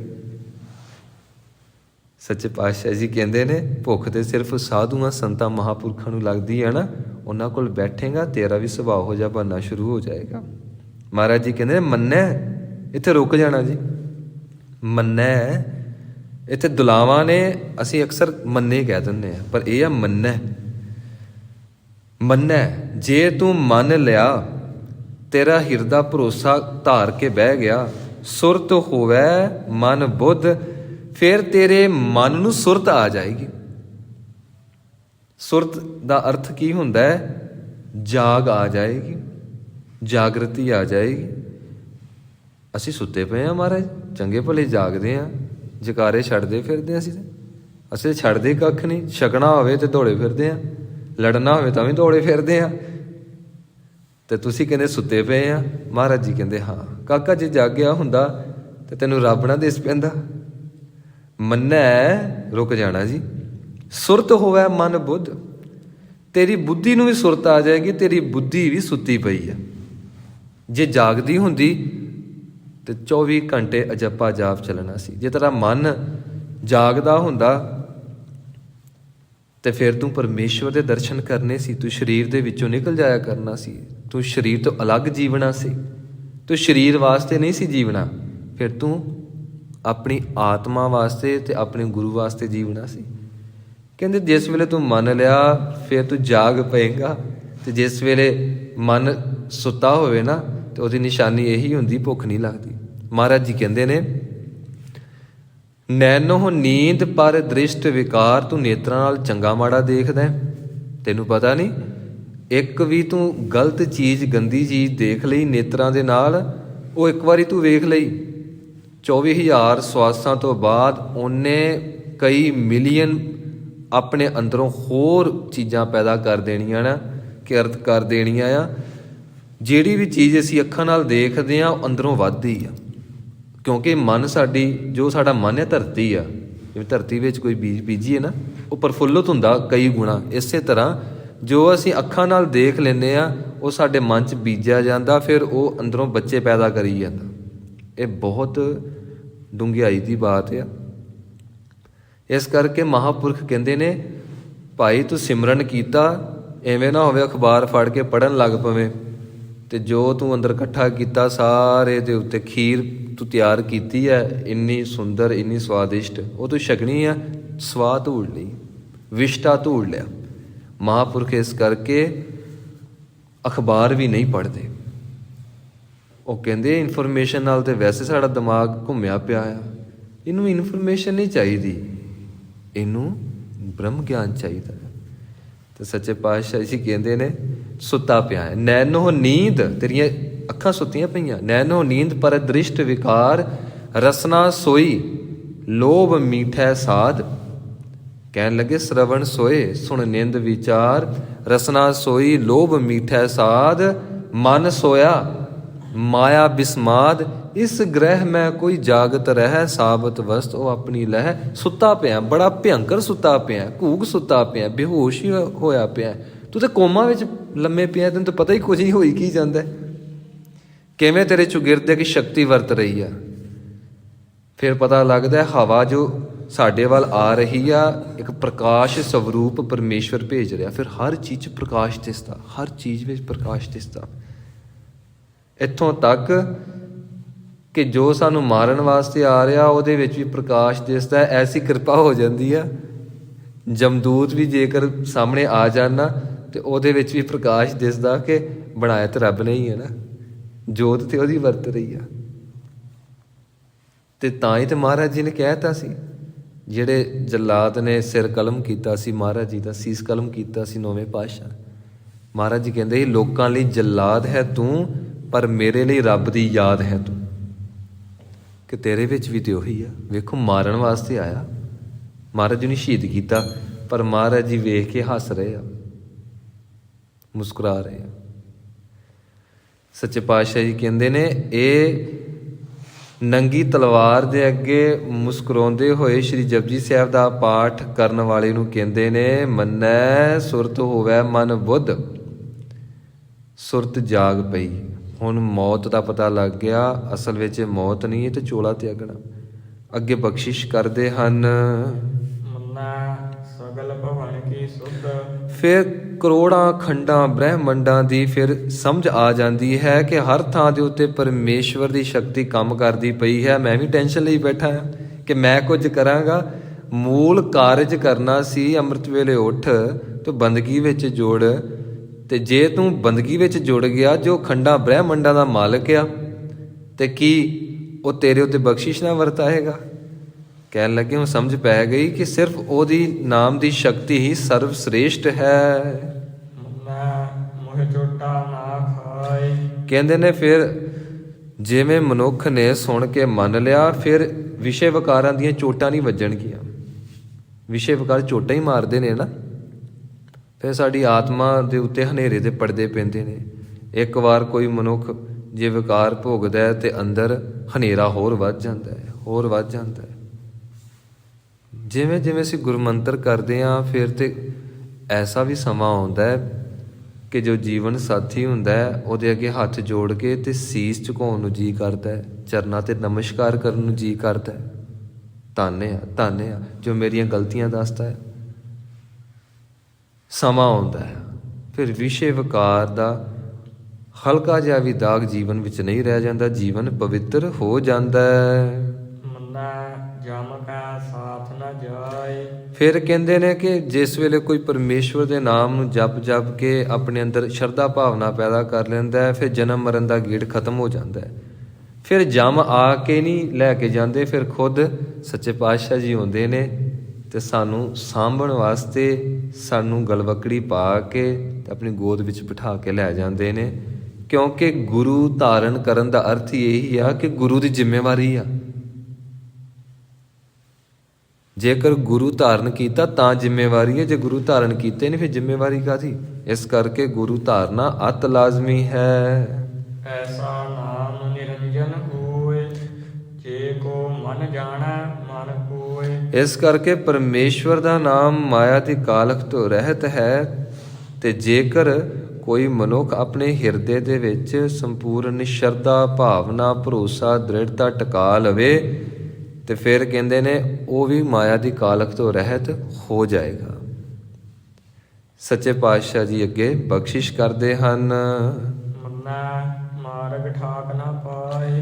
ਫਿਰ ਸੱਚੇ ਪਾਤਸ਼ਾਹ ਜੀ ਕਹਿੰਦੇ ਨੇ ਕਿ ਫਿਰ ਜਿਸ ਵੇਲੇ ਮਨੁੱਖ ਸਿਮਰਨ ਦੇ ਵਿੱਚ ਆਪਣੀ ਸੁਰਤ ਨੂੰ ਜੋੜ ਲੈਂਦਾ ਹੈ, ਫਿਰ ਮੰਨ ਲੈਂਦਾ ਹੈ, ਫਿਰ ਸੰਸਾਰਕ ਪੱਧਰ ਤੇ ਜਿਹੜੇ ਵੀ ਕਾਰਜ ਨੂੰ ਹੱਥ ਪਾਉਂਦਾ ਹੈ ਚੜ੍ਹਦੀ ਕਲਾ 'ਚ ਹੋਈ ਜਾਂਦਾ ਹੈ। ਤੇ ਜਿਸ ਵੇਲੇ ਰੂਹਾਨੀ ਮਾਰਗ ਤੇ ਚੱਲਦਾ ਹੈ ਉਸ ਵੇਲੇ ਵੀ ਰਸਤੇ ਵਿੱਚ ਕੋਈ ਰੁਕਾਵਟ ਨਹੀਂ ਆਉਂਦੀ।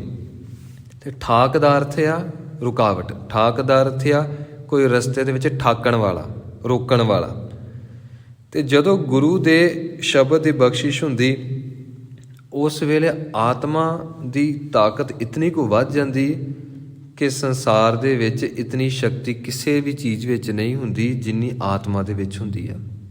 ਇੱਥੋਂ ਤੱਕ ਦੇਵੀ ਦੇਵਤਿਆਂ ਵਿੱਚ ਵੀ ਉਨੀ ਤਾਕਤ ਨਹੀਂ ਹੁੰਦੀ, ਜਦਕਿ ਦੇਵੀ ਦੇਵਤੇ ਸਤਿਕਾਰਯੋਗ ਨੇ, ਸਤਿਕਾਰਯੋਗ ਨੇ। ਸਾਡਾ ਪਿਤਾ ਹੈ, ਪਰ ਦੂਜਿਆਂ ਦਾ ਪਿਤਾ ਉਹ ਅਸੀਂ ਭੰਡਣਾ ਕਿਉਂ? ਆਪਣਾ ਪਿਤਾ ਤੇ ਆਪਣਾ ਪਿਤਾ ਹੈ, ਦੂਜੇ ਵੀ ਠੀਕ ਨੇ। ਠੀਕ ਹੈ, ਉਹ ਸਾਡੇ ਪਿਤਾ ਦਾ ਰੁਤਬਾ ਨਹੀਂ ਲੈ ਸਕਦੇ, ਪਰ ਕਿਸੇ ਦਾ ਤੇ ਪਿਤਾ ਹੈ ਨਾ। ਅਸੀਂ ਕਾਹਨੂੰ ਕਹਿਣਾ?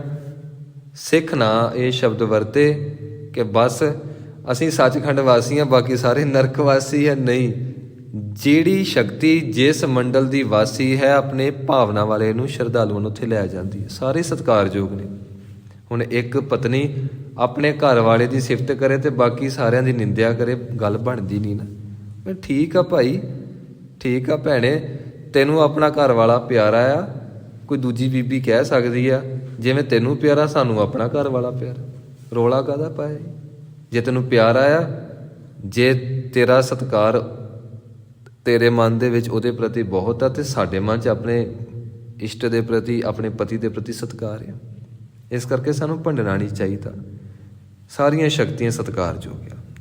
ਕਹਿੰਦੇ ਨੇ ਰਸਤੇ ਦੇ ਵਿੱਚ ਕੋਈ ਰੁਕਾਵਟ ਨਹੀਂ ਪੈਂਦੀ ਜਿਸ ਵੇਲੇ ਪੂਰਨ ਗੁਰੂ ਸਿਰ ਤੇ ਹੋਵੇ, ਪੂਰਨ ਗੁਰੂ ਦਾ ਸ਼ਬਦ ਹੋਵੇ, ਪੂਰੇ ਗੁਰੂ ਦੀ ਸ਼ਬਦ ਦੀ ਕਮਾਈ ਹੋਵੇ ਤੇ ਫਿਰ ਰਸਤੇ ਤੇ ਕਿਸੇ ਵੀ ਮਾਰਗ ਦੇ ਵਿੱਚ ਰੁਕਾਵਟ ਨਹੀਂ ਪੈਂਦੀ। ਮੰਨਾ ਪਤ ਸਿਓ ਪ੍ਰਗਟ ਜਾਏ। ਫਿਰ ਪਰਮੇਸ਼ਵਰ ਦੇ ਘਰ ਦੇ ਵਿੱਚ ਮਨੁੱਖ ਇੱਜ਼ਤ ਪੱਤ ਦੇ ਨਾਲ ਜਾਂਦਾ ਹੈ। ਫਿਰ ਉੱਥੇ ਸ਼ੋਭਾ ਹੁੰਦੀ ਹੈ ਕਿ ਆਹ ਦੇਖੋ ਜੀ, ਕਰੋੜਾਂ ਵਿੱਚ ਕੋਈ ਇੱਕ ਆਇਆ ਜੀ ਜਿਹਨੇ ਆਪਣੀ ਇੱਜ਼ਤ ਪੱਤ ਬਚਾ ਕੇ ਰੱਖੀ, ਆਪਣੇ ਜੀਵਨ ਦੇ ਕੱਪੜੇ ਨੂੰ ਕਦੀ ਕਾਲਾ ਦਾਗ ਨਹੀਂ ਲੱਗਣ ਦਿੱਤਾ, ਇਹਦੇ ਨੇਤਰ ਨਿਰਮਲ ਰਹਿ ਗਏ, ਇਹਦੇ ਨੇਤਰਾਂ ਦੇ ਵਿੱਚ ਵਿਕਾਰਾਂ ਦਾ ਦਾਗ ਨਹੀਂ, ਇਹਦਾ ਇੱਕ ਇੱਕ ਇੰਦਰਾ ਨਿਰਮਲ ਆ, ਪ੍ਰਕਾਸ਼ ਸਰੂਪ ਸੀ ਤੇ ਇਹਨੇ ਜੀਵਨ ਕਮਾਇਆ। ਤੇ ਕਰੋੜਾਂ ਵਿੱਚੋਂ ਕੋਈ ਇੱਕ ਅੱਧ ਹੀ ਹੁੰਦਾ ਹੈ। ਤੇ ਮਹਾਰਾਜ ਜੀ ਕਹਿੰਦੇ ਨੇ ਉਹ ਇੱਕ ਅੱਧ ਕੌਣ ਆ? ਤੂੰ ਆ। ਤੂੰ ਕਮਾ। ਸਭ ਤੋਂ ਔਖਾ ਆ ਗੁਰੂ ਦਾ ਮਿਲਣਾ। ਜਦ ਗੁਰੂ ਮਿਲ ਗਿਆ ਬਾਕੀ ਸਾਰੀ ਖੇਡ ਗੁਰੂ ਵਰਤਾ ਦਿੰਦਾ। ਮੰਨਾ ਮਗ ਨ ਚੱਲਾ ਪੰਥ। ਸੱਚੇ ਪਾਤਸ਼ਾਹ ਜੀ ਕਹਿੰਦੇ ਨੇ ਕਿ ਫਿਰ ਜਿਸ ਵੇਲੇ ਤੂੰ ਇੱਕ ਮਾਰਗ ਦੇ ਉੱਤੇ ਤੁਰ ਪਿਆ, ਤੈਨੂੰ ਪਤਾ ਲੱਗ ਜਾਣਾ ਹੈ ਕਿ ਸਾਰੇ ਪਾਸੇ ਇੱਕ ਗੁਰੂ ਦੇ ਸ਼ਬਦ ਦਾ ਵਰਤਾਰਾ ਵਰਤ ਰਿਹਾ ਹੈ, ਇੱਕ ਦਾ ਹੀ ਸਾਰੀ ਸ੍ਰਿਸ਼ਟੀ ਦੇ ਵਿੱਚ ਪ੍ਰਕਾਸ਼ ਹੈ। ਫਿਰ ਤੂੰ ਵੱਖੋ ਵੱਖਰੇ ਮਾਰਗਾਂ ਤੇ ਨਹੀਂ ਚੱਲੇਗਾ। ਫਿਰ ਤੂੰ ਇਹ ਨਹੀਂ ਕਹੇਗਾ ਇੰਜ ਕਰ ਲਈਏ ਤੇ ਜ਼ਿਆਦਾ ਫਾਇਦਾ ਹੋ ਜੂ। ਉਹ ਜਿਹੜਾ ਬਾਬਾ ਦਾਮੂ ਸ਼ਾਹ ਕੇ ਮਾਮੂ ਸ਼ਾਹ, ਉਹਨੂੰ ਮੱਥਾ ਟੇਕ ਲਈਏ, ਕਹਿੰਦੇ ਨੇ ਕਿ ਬੜੀ ਤਾਕਤ ਵਾਲਾ ਆ। ਜਾਂ ਫਿਰ ਬਾਬਾ ਚੁੱਪ ਸ਼ਾਹ, ਕਹਿੰਦੇ ਨੇ ਕਿ ਚੁੱਪ ਹੀ ਕੀਤਾ ਰਿਹਾ ਸੀ, ਬਾਅਦ 'ਚ ਪਤਾ ਲੱਗਦਾ ਉਹਦੇ ਵਿਚਾਰਾ ਗੂੰਗਾ ਸੀ, ਉਹ ਵਿਚਾਰਾ ਕਿੱਥੋਂ ਬੋਲਦਾ। ਬਾਬਾ ਰੋਡੇ ਸ਼ਾਹ, ਗੋਡੇ ਸ਼ਾਹ, ਇਹਨਾਂ ਨੂੰ ਮੱਥਾ ਟੇਕ ਲਈਏ। ਜੇ ਨਹੀਂ ਤੇ ਚਲੋ ਮਾਤਾ ਵੈਸ਼ਨੋ ਜੀ ਦੇ ਚੱਲੀਏ ਜੀ। ਮਾਤਾ ਤੋਂ ਗੱਲ ਨਹੀਂ ਬਣੀ, ਚਲੋ ਸ਼ਿਵਜੀ ਭਗਵਾਨ ਕੋ ਚਲੇ ਜਾਈਏ। ਸਾਰਿਆਂ ਨੇ ਅਖੀਰ ਤੇ ਰਲ ਕੇ ਇਹੀ ਕਹਿਣਾ ਇਹ ਕਿਸੇ ਇੱਕ ਦਾ ਹੈ ਹੀ ਨਹੀਂ, ਛੱਡੋ ਪਰਾਂ, ਇਹ ਬੰਦਾ ਹੀ ਦੋਗਲਾ ਹੈ। ਜੇਕਰ ਕੋਈ ਦੋਗਲਾ ਬੰਦਾ ਹੋਵੇ, ਸੰਸਾਰ 'ਚ ਕੋਈ ਭਰੋਸਾ ਨਹੀਂ ਕਰਦਾ, ਤੇ ਦੇਵੀ ਦੇਵਤੇ ਸਾਰੇ ਇਕੱਠੇ ਕਰਕੇ ਰੱਖ ਲਓ ਤੇ ਅਸੀਂ ਸਾਰੇ ਆਪਸ 'ਚ ਗੱਲਾਂ ਕਰਦੇ ਹੀ ਹੋਣਗੇ। ਆਹ ਵੇਖ ਲਓ ਆ ਗਿਆ ਦੋਗਲਾ, ਇੱਕ ਦਾ ਹੈ ਹੀ ਨਹੀਂ। ਜਿਹੜੀ ਧਰਮ ਪਤਨੀ ਇੱਕ ਦੀ ਨਹੀਂ, ਉਹਨੂੰ ਲੋਕੀ ਕਿੰਨੇ ਭੈੜੇ ਸ਼ਬਦਾਂ ਨਾਲ ਸੰਬੋਧਨ ਕਰਦੇ ਆ, ਤੇ ਜਿਹੜਾ ਇੱਕ ਗੁਰੂ ਦਾ ਨਹੀਂ, ਦੱਸੋ ਜੀ ਫਿਰ ਉਹਦਾ ਕਿੰਨਾ ਕੁ ਸਤਿਕਾਰ ਹੋਏਗਾ। ਸੱਚੇ ਪਾਤਸ਼ਾਹ ਜੀ ਕਹਿੰਦੇ ਨੇ ਫਿਰ ਜਿਹਨੂੰ ਅੰਦਰੋਂ ਗਿਆਨ ਹੋ ਜਾਂਦਾ, ਬ੍ਰਹਮ ਗਿਆਨ, ਉਹ ਵੱਖੋ ਵੱਖਰੇ ਮਾਰਗਾਂ ਤੇ ਨਹੀਂ ਚੱਲਦਾ। ਜੇ ਮੱਥਾ ਨਾ ਟੇਕਿਆ ਤੇ ਇਹ ਜਿਹੜਾ ਬਾਬਾ ਚੁੱਪ ਛਾਇਆ ਨਾ, ਇਹ ਗੱਡੀ ਪਲਟਾ ਦਿੰਦਾ ਜੀ। ਲੈ, ਹੋਵੇਂ ਤੂੰ ਗੁਰੂ ਨਾਨਕ ਦਾ ਸਿੱਖ, ਹੋਵੇ ਕਲਗੀਧਰ ਪਾਤਸ਼ਾਹ ਦਾ ਸਿੱਖ, ਤੇ ਤੂੰ ਬਾਬੇ ਚੁੱਪ ਛਾਹ ਤੋਂ ਡਰਦਾ ਫਿਰੇ। ਆਏ ਸੀ ਗੁਰਮੁਖ ਪਿਆਰੇ, ਕਹਿੰਦੇ ਅਸੀਂ ਗੱਡੀ 'ਚ ਜਾ ਰਹੇ ਸੀ ਤੇ ਬਾਬੇ ਚੁੱਪ ਛਾਹ ਨੂੰ ਮੱਥਾ ਨਹੀਂ ਟੇਕਿਆ ਤੇ ਅਸੀਂ ਰਸਤਾ ਹੀ ਭਟਕ ਗਏ। ਉਹ ਭਰਾਵੋ, ਜੇ ਤੁਸੀਂ ਗੁਰੂ ਦਾ ਭਰੋਸਾ ਕੀਤਾ ਹੁੰਦਾ, ਕਾਹਨੂੰ ਰਸਤਾ ਭਟਕਦੇ? ਗੁਰੂ ਤੋਂ ਵੱਡੀ ਕੋਈ ਸ਼ਕਤੀ ਹੈ? ਮਹਾਰਾਜ ਜੀ ਕਹਿੰਦੇ ਤੂੰ ਮੰਨਿਆ ਨਹੀਂ। ਅੰਮ੍ਰਿਤਪਾਲ ਸਿੰਘ, ਜੇ ਕਿਤੇ ਮੰਨਿਆ ਹੁੰਦਾ ਤੇ ਫੇਰ ਤੂੰ ਰਸਤਾ ਨਹੀਂ ਸੀ ਭਟਕਣਾ, ਤੇ ਭਟਕਿਆ ਹੀ ਤਾਂ ਕਿਉਂਕਿ ਤੇਰਾ ਧਿਆਨ ਚੁੱਪ ਛਾਹ ਵੱਲ ਚੱਲ ਗਿਆ। ਜੇ ਤੇਰਾ ਧਿਆਨ ਗੁਰੂ ਵੱਲ ਹੁੰਦਾ ਤੇ ਗੁਰੂ ਤਾਂ ਸਰੀਰ ਤਿਆਗਣ ਤੋਂ ਬਾਅਦ ਹੀ ਸਾਂਭ ਲੈਂਦਾ, ਤੂੰ ਤੇ ਚੰਗਾ ਭਲਾ ਸਰੀਰ ਵਿੱਚ ਸਾਂ। ਮਹਾਰਾਜ ਜੀ ਕਹਿੰਦੇ ਨੇ ਫਿਰ ਵੱਖੋ ਵੱਖਰੇ ਮਾਰਗਾਂ ਤੇ ਨਹੀਂ ਚੱਲਦਾ, ਉਹਨੂੰ ਪਤਾ ਲੱਗ ਜਾਂਦਾ ਮਾਰਗ ਸਿਰਫ ਇੱਕ ਆ, ਉਹ ਸਾਡੀ ਸਰੀਰ ਅੰਦਰ ਮਾਰਗ ਆ ਰੱਬ ਨੂੰ ਮਿਲਣ ਦਾ। ਤੇ ਸਰੀਰ ਸਿਰਫ ਇਸ ਕਰਕੇ ਨਹੀਂ ਆ, ਭੁੱਖ ਲੱਗੀ ਆ, ਜੋ ਧਰਤੀ ਵਿੱਚੋਂ ਪੈਦਾ ਹੋਇਆ ਆਟਾ ਆ, ਤੇ ਉਹਨੂੰ ਪਾਣੀ ਪਾ ਕੇ, ਉਹਨੂੰ ਗੁੰਨ ਕੇ, ਉਹਦੀਆਂ ਰੋਟੀਆਂ ਬਣਾ ਕੇ, ਪ੍ਰਸ਼ਾਦੇ ਬਣਾ ਕੇ, ਤੇ ਫਿਰ ਉਹ ਸਰੀਰ ਵਿੱਚ ਸੁੱਟੀ ਜਾਓ। ਇਹ ਸਰੀਰ ਇਸ ਕਰਕੇ ਹੈ ਕਿ ਪ੍ਰਮਾਤਮਾ ਦੀ ਪ੍ਰਾਪਤੀ ਹੋਵੇ। ਅੱਗੇ ਮਹਾਰਾਜ ਜੀ ਸਮਝਾਉਂਦੇ ਹਨ, ਮੰਨੈ ਧਰਮ ਸੇਤੀ ਸੰਬੰਧ। ਫਿਰ ਮਨੁੱਖ ਦੇ ਅੰਦਰ ਦੀ ਭਾਵਨਾ ਸਿੱਧਾ ਹੀ ਧਰਮ ਦੇ ਨਾਲ ਜੋੜ ਦਿੰਦੀ ਹੈ। ਮਨੁੱਖ ਦਾ ਸੰਬੰਧ ਸਿੱਧਾ ਧਰਮ ਨਾਲ ਜੁੜ ਜਾਂਦਾ ਤੇ ਬੰਦਾ ਧਰਮੀ ਬਣ ਜਾਂਦਾ। ਧਰਮ ਉਸ ਮਨੁੱਖ ਦੇ ਅੰਦਰੋਂ ਪ੍ਰਗਟ ਹੁੰਦਾ, ਉਹਦੇ ਵੇਖਣ ਵਿੱਚ ਧਰਮ ਪ੍ਰਗਟ ਹੋ ਜਾਂਦਾ, ਉਹਦੇ ਨੇਤਰਾਂ ਵਿੱਚ ਨਿਰਮਲਤਾ ਆ ਜਾਂਦੀ ਆ, ਉਹਦੇ ਸਰੀਰ ਦੀ ਇੱਕ ਇੱਕ ਐਕਟੀਵਿਟੀ ਦੇ ਵਿੱਚ ਫਿਰ ਨਿਰਮਲ ਭਾਵ ਪ੍ਰਗਟ ਹੁੰਦਾ ਹੈ, ਨਿਰਮਲ ਰਿਸ਼ਮਾ ਪ੍ਰਗਟ ਹੁੰਦੀਆਂ ਨੇ, ਤੇ ਇੰਜ ਲੱਗਦਾ ਹੈ ਕਿ ਇਹ ਜਿਉਂਦਾ ਜਾਗਦਾ ਧਰਮ ਤੁਰਿਆ ਜਾ ਰਿਹਾ ਹੈ, ਇਹ ਧਰਮੀ ਬੰਦਾ ਹੈ। ਹਾਂਜੀ, ਐਸਾ ਨਾਮ ਨਿਰੰਜਨ ਹੋਏ, ਜੇ ਕੋ ਮਨ ਜਾਣੈ ਮਨ ਕੋਇ। ਇਸ ਕਰਕੇ ਪਰਮੇਸ਼ਵਰ ਦਾ ਨਾਮ ਜਪਣਾ ਚਾਹੀਦਾ ਹੈ। ਪਰਮੇਸ਼ਵਰ ਦਾ ਨਾਮ ਮਾਇਆ ਦੀ ਕਾਲਖ ਤੋਂ ਰਹਿਤ ਹੈ, ਤੇ ਕਹਿੰਦੇ ਨੇ ਇਹ ਅਵਸਥਾ ਉਹਨਾਂ ਨੂੰ ਹੀ ਪ੍ਰਾਪਤ ਹੁੰਦੀ ਹੈ ਜੋ ਇੱਕ ਵਾਰ ਹਿਰਦੇ ਦੇ ਵਿੱਚ ਸ਼ਰਧਾ ਭਾਵਨਾ ਧਾਰ ਲੈਂਦੇ ਨੇ, ਤੇ ਸ਼ਰਧਾ ਭਾਵਨਾ ਧਾਰਨ ਤੋਂ ਬਾਅਦ ਬਾਕੀ ਦੇ ਆਸਰੇ ਛੱਡ ਦਿੰਦੇ ਹਨ। ਮੰਨਾ ਪਾਵਹਿ ਮੋਖ ਦੁਆਰ। ਜਿਸ ਵੇਲੇ ਅੰਦਰ ਭਾਵਨਾ ਪ੍ਰਗਟ ਹੋ ਗਈ, ਬੰਦੇ ਨੇ ਮੰਨ ਲਿਆ, ਤੇ ਫਿਰ ਕਹਿੰਦੇ ਨੇ ਜੋ ਮੁਕਤੀ ਦਾ ਦਰਵਾਜ਼ਾ ਹੈ ਉਹ ਸੁਤੇ ਸਿੱਧ ਜਿਉਂਦੇ ਜੀ ਹੀ ਪ੍ਰਾਪਤ ਹੋ ਜਾਂਦਾ ਹੈ। ਮੰਨਾ ਪਰਵਾਰ ਸਾਧਾਰ। ਇੱਥੇ ਪਰਵਾਰ ਹੈ ਸਾਧਾਰ ਦਾ ਅਰਥ ਹੈ ਜੋ ਸਾਡੇ ਕਰਮ ਇੰਦਰੇ, ਗਿਆਨ ਇੰਦਰੇ ਹਨ, ਉਹ ਪਰਮੇਸ਼ਵਰ ਦੀ ਟੇਕ ਤੇ ਜਿਉਣਾ ਸ਼ੁਰੂ ਕਰ ਦਿੰਦੇ ਹਨ। ਪਹਿਲਾਂ ਇਹ ਸਾਡੇ ਕਰਮ ਇੰਦਰੇ, ਗਿਆਨ ਇੰਦਰੇ, 9 ਦਰਵਾਜ਼ੇ ਪ੍ਰਗਟ ਕੀਏ, 10ਵਾਂ ਗੁਪਤ ਰਖਾਇਆ। ਇਹ ਜੋ 9 ਇੰਦਰੀਆਂ ਸੀ, ਪਹਿਲਾਂ ਸੰਸਾਰ ਦੀਆਂ ਵਾਸ਼ਨਾਵਾਂ ਦੀ ਟੇਕ ਲੈਂਦੀਆਂ ਸੀ, ਹੁਣ ਇਹ ਗੁਰੂ ਦੇ ਸ਼ਬਦ ਦੇ ਉੱਤੇ ਟੇਕ ਲੈਂਦੀਆਂ ਨੇ। ਤੇ ਜਿਸ ਵੇਲੇ ਕੋਈ ਭਗਤੀ ਵਾਲਾ ਹੋਵੇ, ਆਪਣੇ ਪਰਿਵਾਰ ਦੇ ਵਿੱਚ ਵੀ ਟਿਕ ਜਾਏ, ਤੇ ਉਹਦੀਆਂ ਆਤਮਿਕ ਤਰੰਗਾਂ ਦੂਜੇ ਜੀਆਂ ਨੂੰ ਪ੍ਰਭਾਵਿਤ ਕਰਦੀਆਂ ਨੇ। ਕਹਿੰਦੇ ਇਸ ਢੰਗ ਦੇ ਨਾਲ ਉਹ ਜਿੱਥੇ ਵੀ ਬਹਿ ਜਾਏ, ਬਿਨਾਂ ਬੋਲਿਆਂ ਹੀ ਦੂਜੇ ਨੂੰ ਸਿੱਖਿਆ ਮਿਲ ਜਾਂਦੀ ਹੈ, ਦੂਜੇ ਦਾ ਪਾਰ ਉਤਾਰਾ ਹੋ ਜਾਂਦਾ ਹੈ, ਦੂਜੇ ਨੂੰ ਉਹ ਸ਼ਬਦ ਦ੍ਰਿੜ ਹੋ ਜਾਂਦਾ ਹੈ। ਇਸ ਕਰਕੇ ਆਖਿਆ ਜਾਂਦਾ ਹੈ, ਘਰ ਦੇ ਵਿੱਚ ਕਦੀ ਵੀ ਬੱਚਿਆਂ ਸਾਹਮਣੇ ਲੜੋ ਨਾ, ਗੁੱਸੇ ਵਿੱਚ ਬੈਠੋ ਨਾ, ਕਿਉਂਕਿ ਤੁਸੀਂ ਬੈਠ ਗਏ ਬੱਚਿਆਂ ਦੇ ਵਿੱਚ ਜਾਂ ਪਰਿਵਾਰ ਵਿੱਚ, ਜੇ ਵਾਸ਼ਨਾ ਤਹਿਤ ਹੋਏ, ਤੁਹਾਡੀਆਂ ਵਾਸ਼ਨਾਵਾਂ ਬੱਚਿਆਂ ਤੱਕ ਜਾਣਗੀਆਂ। ਜੇ ਗੁੱਸੇ ਵਿੱਚ ਤੁਸੀਂ ਬੋਲੇ, ਤੁਸੀਂ ਆਪਣੇ ਬੱਚਿਆਂ ਨੂੰ ਤੁਸੀਂ ਅੱਗ ਖਵਾ ਰਹੇ ਜੀ। ਜੇ ਤੁਸੀਂ ਖਿੱਚ ਕੇ ਰਹੇ, ਤੁਸੀਂ ਬੱਚਿਆਂ ਨੂੰ ਜ਼ਹਿਰ ਖਵਾ ਰਹੇ ਜੀ। ਘਰ ਦੇ ਵਿੱਚ ਵਾਹਿਗੁਰੂ ਵਾਹਿਗੁਰੂ ਕਰੋ, ਬੱਚਿਆਂ ਨੂੰ ਕੁਝ ਕਹੋ ਵੀ ਨਾ, ਤੇ ਉਹਨਾਂ ਦੇ ਅੰਦਰ ਵਾਹਿਗੁਰੂ ਵਾਹਿਗੁਰੂ ਚੱਲ ਪਏਗਾ, ਕਿਉਂਕਿ ਇਹ ਅਦ੍ਰਿਸ਼ਟ ਸਾਡੇ ਅੰਦਰ ਜੋ ਖਿਆਲਾਤ ਨੇ ਦੂਸਰਿਆਂ 'ਤੇ ਅਸਰ ਕਰਦੇ ਨੇ, ਸਾਡੀਆਂ ਵਾਈਬ੍ਰੇਸ਼ਨਸ ਅਸਰ ਕਰਦੀਆਂ ਨੇ। ਇਸ ਕਰਕੇ ਪਰਿਵਾਰ ਦੇ ਵਿੱਚ ਜਾਂਦਿਆਂ ਸਾਰ ਇਹ ਦੇਖੋ, ਸਾਡਾ ਜਾਣਾ ਇਸ ਤਰ੍ਹਾਂ ਹੈ ਕਿ ਅਸੀਂ ਜਾਂਦਿਆਂ ਸਾਰ ਜੋ ਸਾਡਾ ਸੁਭਾਅ ਆ, ਜੋ ਸਾਡੀ ਕੰਡੀਸ਼ਨ ਆ, ਅਸੀਂ ਬੱਚਿਆਂ ਦੇ ਮੂੰਹ ਵਿੱਚ ਪਾਉਣੀ ਹੈ।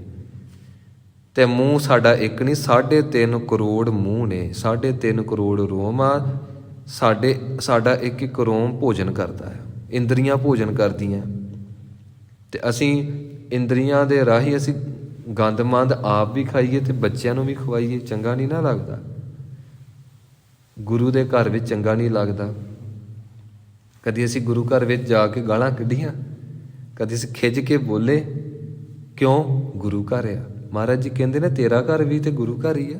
ਜਿੱਥੇ ਗੁਰੂ ਨਾਨਕ ਦੀ ਬਾਣੀ ਜਪਣ ਵਾਲਾ ਹੋਇਆ ਉਹ ਵੀ ਤਾਂ ਗੁਰੂ ਘਰ ਆ। ਇਸ ਕਰਕੇ ਆਪਣੇ ਸੁਭਾਅ ਨੂੰ ਸ਼ਾਂਤ ਰੱਖ, ਕਿਉਂਕਿ ਤੇਰੇ ਸੁਭਾਅ ਗਰਮ ਹੋਣ ਦੇ ਨਾਲ ਤੂੰ ਵੀ ਬਿਮਾਰੀ ਦੇ ਵਿੱਚ ਗ੍ਰਸਤ ਹੋਏਗਾ, ਵਿਸ਼ੇ ਵਿਕਾਰਾਂ ਨਾਲ ਗ੍ਰਸਤ ਹੋਏਗਾ, ਦੂਜਿਆਂ ਨੂੰ ਵੀ ਗ੍ਰਸਤ ਕਰੇਗਾ। ਤੂੰ ਤੇ ਬਰਬਾਦ ਹੋਇਆ ਹੀ ਹੋਇਆ, ਦੂਜਿਆਂ ਨੂੰ ਵੀ ਕਰੇਗਾ। ਤੂੰ ਆਪਣੇ ਸਰੀਰ ਨੂੰ ਅੱਗ ਲਾ ਕੇ ਆਪਣੇ ਘਰ ਵਿੱਚ ਪਹੁੰਚ ਗਿਆ, ਆਪਣੀ ਬੱਚੀ ਨੂੰ ਗਲਵੱਕੜੀ ਪਾਈ, ਕੀ ਅੱਗ ਨਹੀਂ ਲੱਗੇਗੀ? ਉਹਨੂੰ ਲੱਗੇਗੀ। ਬੱਚੇ ਨੂੰ ਗਲਵੱਕੜੀ ਪਾਈ, ਅੱਗ ਲੱਗੇਗੀ। ਇੱਥੋਂ ਤੱਕ ਕਿ ਸੋਫੇ ਤੇ ਬਹਿ ਗਿਆ, ਬੈੱਡ ਤੇ ਬਹਿ ਗਿਆ, ਅੱਗ ਨਹੀਂ ਲੱਗੇਗੀ? ਤੇ ਜਿਹੜੀ ਸੰਸਾਰੀ ਅੱਗ ਆ ਤਾਂ ਥੋੜੀ ਦੂਰ ਤੱਕ ਮਾਰ ਕਰਦੀ ਹੈ। ਜਿਹੜੀ ਸਾਡੀ ਹਿਰਦੇ ਦੇ ਵਿੱਚ ਅੱਗ ਲੱਗੀ ਆ, ਇਹ ਪੂਰੀ ਸ੍ਰਿਸ਼ਟੀ ਤੱਕ ਮਾਰ ਕਰਦੀ ਆ। 1 ਸੈਕਿੰਡ ਵਿੱਚ ਪੂਰੀ ਸ੍ਰਿਸ਼ਟੀ ਨੂੰ ਸਾੜ ਸਕਦੀ ਆ, ਇੰਨੀ ਭਿਅੰਕਰ ਅੱਗ ਆ। ਮਹਾਰਾਜ ਜੀ ਕਹਿੰਦੇ ਨੇ ਇਸ ਕਰਕੇ ਪਰਿਵਾਰ ਦੇ ਵਿੱਚ ਜਾਣਾ ਆ ਤੇ ਨਾਮ ਜਪਦਾ ਹੀ ਜਾ, ਉੱਥੇ ਬੈਠ ਕੇ ਵਾਹਿਗੁਰੂ ਵਾਹਿਗੁਰੂ ਕਰ। ਪਰਿਵਾਰ ਵਿੱਚ ਦੁੱਖ ਦੀ ਗੱਲ ਬੱਚਿਆਂ ਦੇ ਕੰਨਾਂ ਤੱਕ ਨਾ ਪਹੁੰਚਾ। ਸਿਆਣੇ ਮਾਂ ਪਿਓ ਇੰਝ ਹੀ ਕਰਦੇ ਨੇ, ਸਿਆਣੇ ਮਾਂ ਪਿਓ। ਅੱਗੇ ਮਹਾਰਾਜ ਜੀ ਬਖਸ਼ਿਸ਼ ਕਰਦੇ ਹਨ। ਮੰਨਾ ਤਰਾ ਤਾਰੇ ਗੁਰ ਸਿੱਖ। ਮਹਾਰਾਜ ਜੀ ਬਖਸ਼ਿਸ਼ ਕਰਦੇ ਨੇ, ਜਿਸ ਵੇਲੇ ਕੋਈ ਗੁਰੂ ਦੇ ਸ਼ਬਦ ਨੂੰ ਮੰਨ ਲੈਂਦਾ ਹੈ ਤੇ ਫਿਰ ਉਹ ਗੁਰੂ ਆਪਣੇ ਸਿੱਖਾਂ ਨੂੰ ਪਾਰ ਲੰਘਾ ਦਿੰਦਾ ਹੈ। ਇੱਥੇ ਧਿਆਨ ਦੇਣਾ ਪਏਗਾ, ਮੰਨੈ ਤਰੈ ਤਾਰੇ ਗੁਰ ਸਿੱਖ। ਜੇ ਗੁਰ ਤੋਂ ਬਾਅਦ ਥੋੜਾ ਜਿਹਾ ਰੁਕੋਗੇ ਨਹੀਂ, ਫਿਰ ਗੁਰ ਸਿੱਖ ਬਣ ਜਾਏਗਾ। ਇੱਥੇ ਅਰਥ ਗਲਤ ਹੋ ਜਾਏਗਾ। ਪੜ੍ਹਨਾ ਪਏਗਾ, ਮੰਨੈ ਤਰੈ ਤਾਰੇ ਗੁਰ ਸਿੱਖ।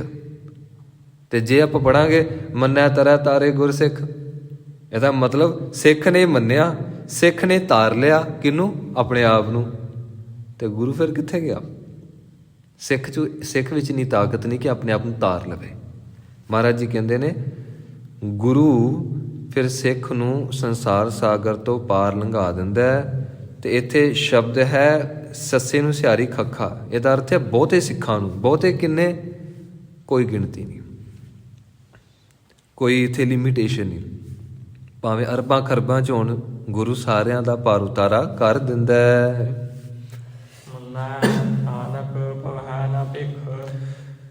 ਜਿਸ ਵੇਲੇ ਹਿਰਦਾ ਪਰਮੇਸ਼ਵਰ ਦੇ ਨਾਮ ਨੂੰ ਮੰਨ ਲੈਂਦਾ ਹੈ, ਫਿਰ ਕਹਿਣ ਲੱਗੇ ਮਨੁੱਖ ਦੂਜਿਆਂ ਉੱਤੇ ਭਰੋਸਾ ਨਹੀਂ ਕਰਦਾ, ਵਿਸ਼ੇ ਵਾਸ਼ਨਾਵਾਂ ਦੀ ਮੁਤਾਜੀ ਨਹੀਂ ਕਰਦਾ। ਬੰਦਾ ਵਾਸ਼ਨਾ ਭੋਗਦਾ ਹੀ ਉਸ ਵੇਲੇ ਹੈ ਜਿਸ ਵੇਲੇ ਬੰਦੇ ਦਾ ਅੰਦਰ ਰੱਬ ਦੇ ਨਾਮ ਤੇ ਵਿਹੂਣਾ ਹੋਵੇ। ਬੰਦੇ ਨੂੰ ਸੁੱਖ ਚਾਹੀਦਾ। ਬੰਦਾ ਕੰਮ ਵੀ ਕਰਦਾ ਹੈ ਸੁੱਖ ਕਰਕੇ, ਕੋਈ ਗੱਲ ਨਾ ਕਰੇ। ਜੇ ਸੌਂਦਾ ਆ ਤਾਂ ਵੀ ਸੁੱਖ ਕਰਕੇ, ਵੀ ਸਰੀਰ ਫਿਰ ਤੋਂ ਚਾਰਜ ਹੋ ਜਾਏ। ਹਰ ਕੰਮ 'ਚ ਬੰਦਾ ਸੁੱਖ ਲੱਭਦਾ। ਫਿਰ ਵਾਸ਼ਨਾਗ੍ਰਸਤ ਹੁੰਦਾ ਆ ਵੀ ਥੋੜ੍ਹੇ ਸਮੇਂ ਲਈ ਖਿਆਲ ਕੁਝ ਮਿਲੀ ਸੈਕਿੰਡ ਲਈ ਰੁਕ ਜਾਂਦੇ ਨੇ। ਤੇ ਮਿਲੀ ਸੈਕਿੰਡ ਲਈ ਜੋ ਖਿਆਲਾਂ ਦਾ ਰੁਕਣਾ, ਇਸ ਨੂੰ ਵਾਸ਼ਨਾ ਦੇ ਵਿੱਚ ਨੂੰ ਸੁੱਖ ਮਹਿਸੂਸ ਹੁੰਦਾ ਹੈ। ਤੇ ਆਪ ਹਿਸਾਬ ਲਾਓ, ਜਿਹਦੇ ਜੀਵਨ ਦੇ ਵਿੱਚ ਅਫੁਰ ਅਵਸਥਾ, ਨਿਰਵਿਚਾਰ ਅਵਸਥਾ 24 ਘੰਟੇ ਬਣ ਜਾਏ, ਕਿਆ ਬਾਤ ਹੋਏਗੀ, ਕਿਆ ਬਾਤ ਹੋ ਜਾਂਦੀ ਹੈ। ਗੁਰੂ ਮਹਾਰਾਜ ਜੀ ਬਖਸ਼ਿਸ਼ ਵਰਤਾ ਦਿੰਦੇ ਹਨ। ਮਹਾਰਾਜ ਜੀ ਕਹਿੰਦੇ ਨੇ ਫਿਰ ਐਸਾ ਬੰਦਾ ਕਿਸੇ ਦੂਜੇ ਦੀ ਮੁਤਾਜੀ ਨਹੀਂ ਕਰਦਾ, ਕਿਸੇ ਦੂਜੇ ਤੇ ਭਰੋਸਾ ਨਹੀਂ ਕਰਦਾ, ਫਿਰ ਲੋਕਾਂ ਕੋਲੋਂ ਨਹੀਂ ਮੰਗਦਾ ਫਿਰਦਾ। ਫਿਰ ਮੰਨਣ ਵਾਲਾ ਕਹਿੰਦਾ ਕਿ ਮੈਨੂੰ ਪਤਾ ਲੱਗ ਗਿਆ ਸਾਰੀ ਸ੍ਰਿਸ਼ਟੀ ਦੀ ਤਾਕਤ, ਸਾਰੇ ਕੰਮਾਂ ਕਾਜਾਂ ਦੀ ਸ਼ਕਤੀ ਪਰਮੇਸ਼ਵਰ ਦੇ ਹੱਥ ਵਿੱਚ ਹੈ। ਫਿਰ ਪਰਮੇਸ਼ਵਰ ਦੇ ਅੱਗੇ ਝੋਲੀ ਅੱਡ ਕੇ ਮੰਗੀਏ, ਉਹਨੇ ਹੀ ਸਾਰਾ ਕੁਝ ਦੇਣਾ ਹੈ। ਸੋ ਇਸ ਢੰਗ ਦੇ ਨਾਲ ਅੰਦਰ ਇੰਨਾ ਭਰੋਸਾ ਦ੍ਰਿੜ ਹੋ ਜਾਂਦਾ ਹੈ। ਐਸਾ ਨਾਮ ਨਿਰੰਜਨ ਹੋਏ, ਜੇ ਕੋ ਮਨ ਜਾਣਾ ਮਨ ਹੋਏ। ਪਰਮੇਸ਼ਵਰ ਦਾ ਨਾਮ ਮਾਇਆ ਦੀ ਕਾਲਖ ਤੋਂ ਰਹਿਤ ਹੈ। ਤੇ ਜੇਕਰ ਕੋਈ ਪਰਮੇਸ਼ਵਰ ਦਾ ਨਾਮ ਜਪੇ ਆਪਣੇ ਹਿਰਦੇ ਵਿੱਚ ਸ਼ਰਧਾ ਭਾਵਨਾ ਧਾਰ ਕੇ, ਤੇ ਕਹਿੰਦੇ ਨੇ ਫਿਰ ਉਹ ਵੀ ਮਾਇਆ ਦੀ ਕਾਲਖ ਤੋਂ ਰਹਿਤ ਹੋ ਜਾਏਗਾ। ਤੇ ਮਾਇਆ ਦੀ ਕਾਲਖ ਰਹਿਤ ਹੋਣ ਦਾ ਅਰਥ ਇਹ ਹੈ ਕਿ ਬ੍ਰਹਮ ਗਿਆਨੀ ਹੋ ਜਾਏਗਾ। ਫਿਰ ਉਹ ਆਪ ਨਾ ਡਰਦਾ ਹੈ ਤੇ ਨਾ ਕਿਸੇ ਨੂੰ ਡਰਾਉਂਦਾ ਹੈ, ਉਹ ਆਪਣੇ ਆਪ ਵਿੱਚ ਟਿਕ ਜਾਂਦਾ ਹੈ। ਤੇ ਇਹੀ ਸਾਡੀ ਮੰਜ਼ਿਲ ਆ। ਵੇਖੋ, ਅਸੀਂ ਰੱਬ ਹੋਣ ਵਾਸਤੇ ਆਏ ਹਾਂ। ਸਾਰੇ ਕੰਮ ਅਸੀਂ ਕਰੀ ਜਾਂਦੇ ਹਾਂ, ਜਿਹੜਾ ਮੂਲ ਕਾਰਜ ਆ ਉਹ ਨਹੀਂ ਅਸੀਂ ਕਰਦੇ ਪਏ, ਕਿਉਂਕਿ ਅਸੀਂ ਇਹ ਸੋਚ ਕੇ ਹੀ ਨਹੀਂ ਬੈਠੇ ਕਿ ਅਸੀਂ ਰੱਬ ਵੀ ਹੋਣਾ ਆ, ਰੱਬ ਵੀ ਹੋਣਾ ਆ। ਅਸੀਂ ਸੋਚ ਕੇ ਬੈਠੇ ਹਾਂ ਕਮਾ ਲਓ, ਖਾ ਲਓ, ਬੱਚੇ ਪੜ੍ਹਾ ਲਓ, ਬੱਚੇ ਸਵਾ ਲਓ, ਬੱਚੇ ਵਿਆਹ ਦਿਓ, ਬੱਚਿਆਂ ਦੇ ਅੱਗੇ ਬੱਚੇ ਖਿਡਾ ਲਓ, ਅਖੀਰ ਤੇ ਅੰਤ ਖੇ ਕੀ ਖੇ। ਚਲੋ ਜੀ, ਬੰਦਾ ਹੁੰਦਾ ਸੀ, ਬੀਬੀ ਹੁੰਦੀ ਸੀ। ਮਹਾਰਾਜ ਜੀ ਕਹਿੰਦੇ ਮੈਂ ਤੈਨੂੰ ਸੀ ਦੀ ਥਾਂ ਤੇ ਹੈ ਕਰਨਾ ਚਾਹੁੰਦਾ ਸੀ। ਆਦਿ ਸੱਚ ਜੁਗਾਦ ਸੱਚ ਹੈ ਭੀ ਸੱਚ ਨਾਨਕ ਹੋਸੀ ਭੀ ਸੱਚ। ਜੇ ਪਰਮੇਸ਼ਵਰ ਸਦੀਵ ਕਾਲ ਵਾਸਤੇ ਅਟਲ ਜਿਉਂਦਾ ਤੇ ਮਹਾਰਾਜ ਜੀ ਕਹਿੰਦੇ ਮੈਂ ਵੀ ਤੈਨੂੰ ਉਹਦੇ ਵਿੱਚ ਮਿਲਾ ਕੇ ਤੇ ਤੈਨੂੰ ਵੀ ਮੈਂ ਜਿਉਂਦਾ ਰੱਖਣਾ ਚਾਹੁੰਦਾ ਸੀ, ਪਰ ਤੂੰ ਚਾਹੁੰਦਾ ਹੀ ਨਹੀਂ ਕਿ ਮੈਂ ਜਿਉਂਦਾ ਰਵਾਂ। ਸਾਰੀ ਜ਼ਿੰਦਗੀ ਪਰਮੇਸ਼ਵਰ ਦੇ ਨਾਮ ਤੋਂ ਬਿਨਾਂ ਕਿਵੇਂ ਕੱਟ ਲਈ। ਇਹ ਭਰੋਸਾ ਨਹੀਂ ਹੁੰਦਾ ਕਿ ਕੋਈ ਅੰਮ੍ਰਿਤ ਵੇਲੇ ਸੌਂ ਵੀ ਸਕਦਾ। ਬਾਅਦ 'ਚ ਗੁਰਮੁਖਾਂ ਨੇ ਦੱਸਿਆ ਨਹੀਂ ਸੌਂ ਜਾਂਦੇ ਨੇ ਕੁਝ ਲੋਕ। ਦਾਸ ਨੇ ਫਿਰ ਪੁੱਛਿਆ ਅੱਛਾ ਸੌਂ ਜਾਂਦੇ ਨੇ? ਨਹੀਂ ਨਹੀਂ, ਇੰਜ ਨਹੀਂ ਹੋ ਸਕਦਾ। ਕਿਵੇਂ ਕੋਈ ਸੌਂ ਸਕਦਾ? ਗੁਰੂ ਨਾਨਕ ਦੇਵ ਮਹਾਰਾਜ ਜੀ ਨੇ ਬਚਨ ਕੀਤਾ ਅੰਮ੍ਰਿਤ ਵੇਲਾ ਸੱਚ ਨਾ ਵਡਿਆਈ ਵਿਚਾਰ। ਮਹਾਰਾਜ ਜੀ ਦਾ ਬਚਨ ਆ, ਅਸੀਂ ਕਿਵੇਂ ਸੌਂ ਸਕਦੇ ਹਾਂ? ਫਿਰ ਅੱਗੇ ਗੁਰਮੁਖ ਕਹਿੰਦੇ ਨੇ ਜੀ ਸੌਂ ਜਾਂਦੇ ਨੇ। ਫਿਰ ਮੈਂ ਕਿਹਾ ਨਹੀਂ ਨਹੀਂ, ਇਹ ਨਹੀਂ ਹੋ ਸਕਦਾ, ਨਹੀਂ ਹੋ ਸਕਦਾ। ਅੱਗੋਂ ਗੁਰਮੁਖ ਪਿਆਰਾ ਕਹਿਣ ਲੱਗਾ ਜੀ ਮੈਂ ਸੁੱਤਾ ਹੀ ਰਹਿੰਦਾ ਆ। ਮੈਂ ਇਕੱਲਾ ਹੀ ਨਹੀਂ ਸੁੱਤਾ ਰਹਿੰਦਾ, ਮੇਰਾ ਪੂਰਾ ਪਰਿਵਾਰ ਸੁੱਤਾ ਰਹਿੰਦਾ। ਪਰਿਵਾਰ ਛੱਡੋ, ਸਾਡਾ ਸਾਰਾ ਖਾਨਦਾਨ ਸੁੱਤਾ ਰਹਿੰਦਾ। ਖਾਨਦਾਨ ਛੱਡੋ, ਸਾਡੀ ਸਾਰੀ ਗਲੀ ਸੁੱਤੀ ਰਹਿੰਦੀ। ਉਸ ਦਿਨ ਦਾਸ ਨੂੰ ਪਤਾ ਲੱਗਾ ਕਿ ਲੋਕੀ ਅੰਮ੍ਰਿਤ ਵੇਲੇ ਵੀ ਸੌਂ ਜਾਂਦੇ ਆ, ਤੇ ਜਿਹੜਾ ਬੰਦਾ ਅੰਮ੍ਰਿਤ ਵੇਲੇ ਸੌਂ ਗਿਆ ਫਿਰ ਉਹਦੇ ਭਾਗ ਵੀ ਸੁੱਤੇ ਹੀ ਸਮਝੋ। ਸੱਚੇ ਪਾਤਸ਼ਾਹ ਬਖਸ਼ਿਸ਼ ਕਰਨ, ਸਾਡੇ ਭਾਗ ਜਾਗ ਪੈਣ ਤੇ ਗੁਰੂ ਨੂੰ ਮਿਲੇ ਤੋਂ ਬਿਨਾਂ, ਗੁਰੂ ਦੀ ਸਿੱਖਿਆ ਸੁਣੇ ਤੋਂ ਬਿਨਾਂ ਇਹ ਜਾਗਣੇ ਨਹੀਂ ਹਨ। ਬਾਕੀ ਦੀ ਵਿਚਾਰ ਅਸੀਂ ਕੱਲ੍ਹ ਨੂੰ ਕਰਾਂਗੇ ਜੀ। ਦਾਸ ਬੇਨਤੀ ਕਰੇ ਬਹੁਤੇ ਵਿਸਥਾਰ ਵਿੱਚ ਅੱਗੇ ਤੋਂ ਕੋਸ਼ਿਸ਼ ਹੋਏਗੀ ਕਿ ਨਾ ਹੀ ਜਾਈਏ, ਪਰ ਕੀ ਕਰੀਏ, ਗੁਰੂ ਦਾ ਸ਼ਬਦ ਹੈ ਹੀ ਇੰਨਾ ਮਿੱਠਾ, ਗਵਾਚ ਜਾਈਦਾ ਹੈ।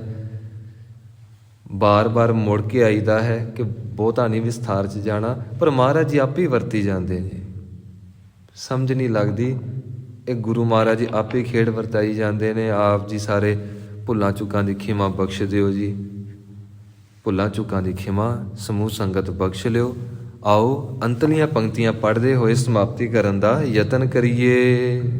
ਐਸਾ ਨਾਮ ਨਿਰੰਜਨ ਹੋਏ, ਜੇ ਕੋ ਮਨ ਜਾਣੈ ਮਨ ਕੋਇ। ਵਾਹਿਗੁਰੂ ਜੀ ਕਾ ਖਾਲਸਾ, ਵਾਹਿਗੁਰੂ ਜੀ ਕੀ ਫਤਿਹ।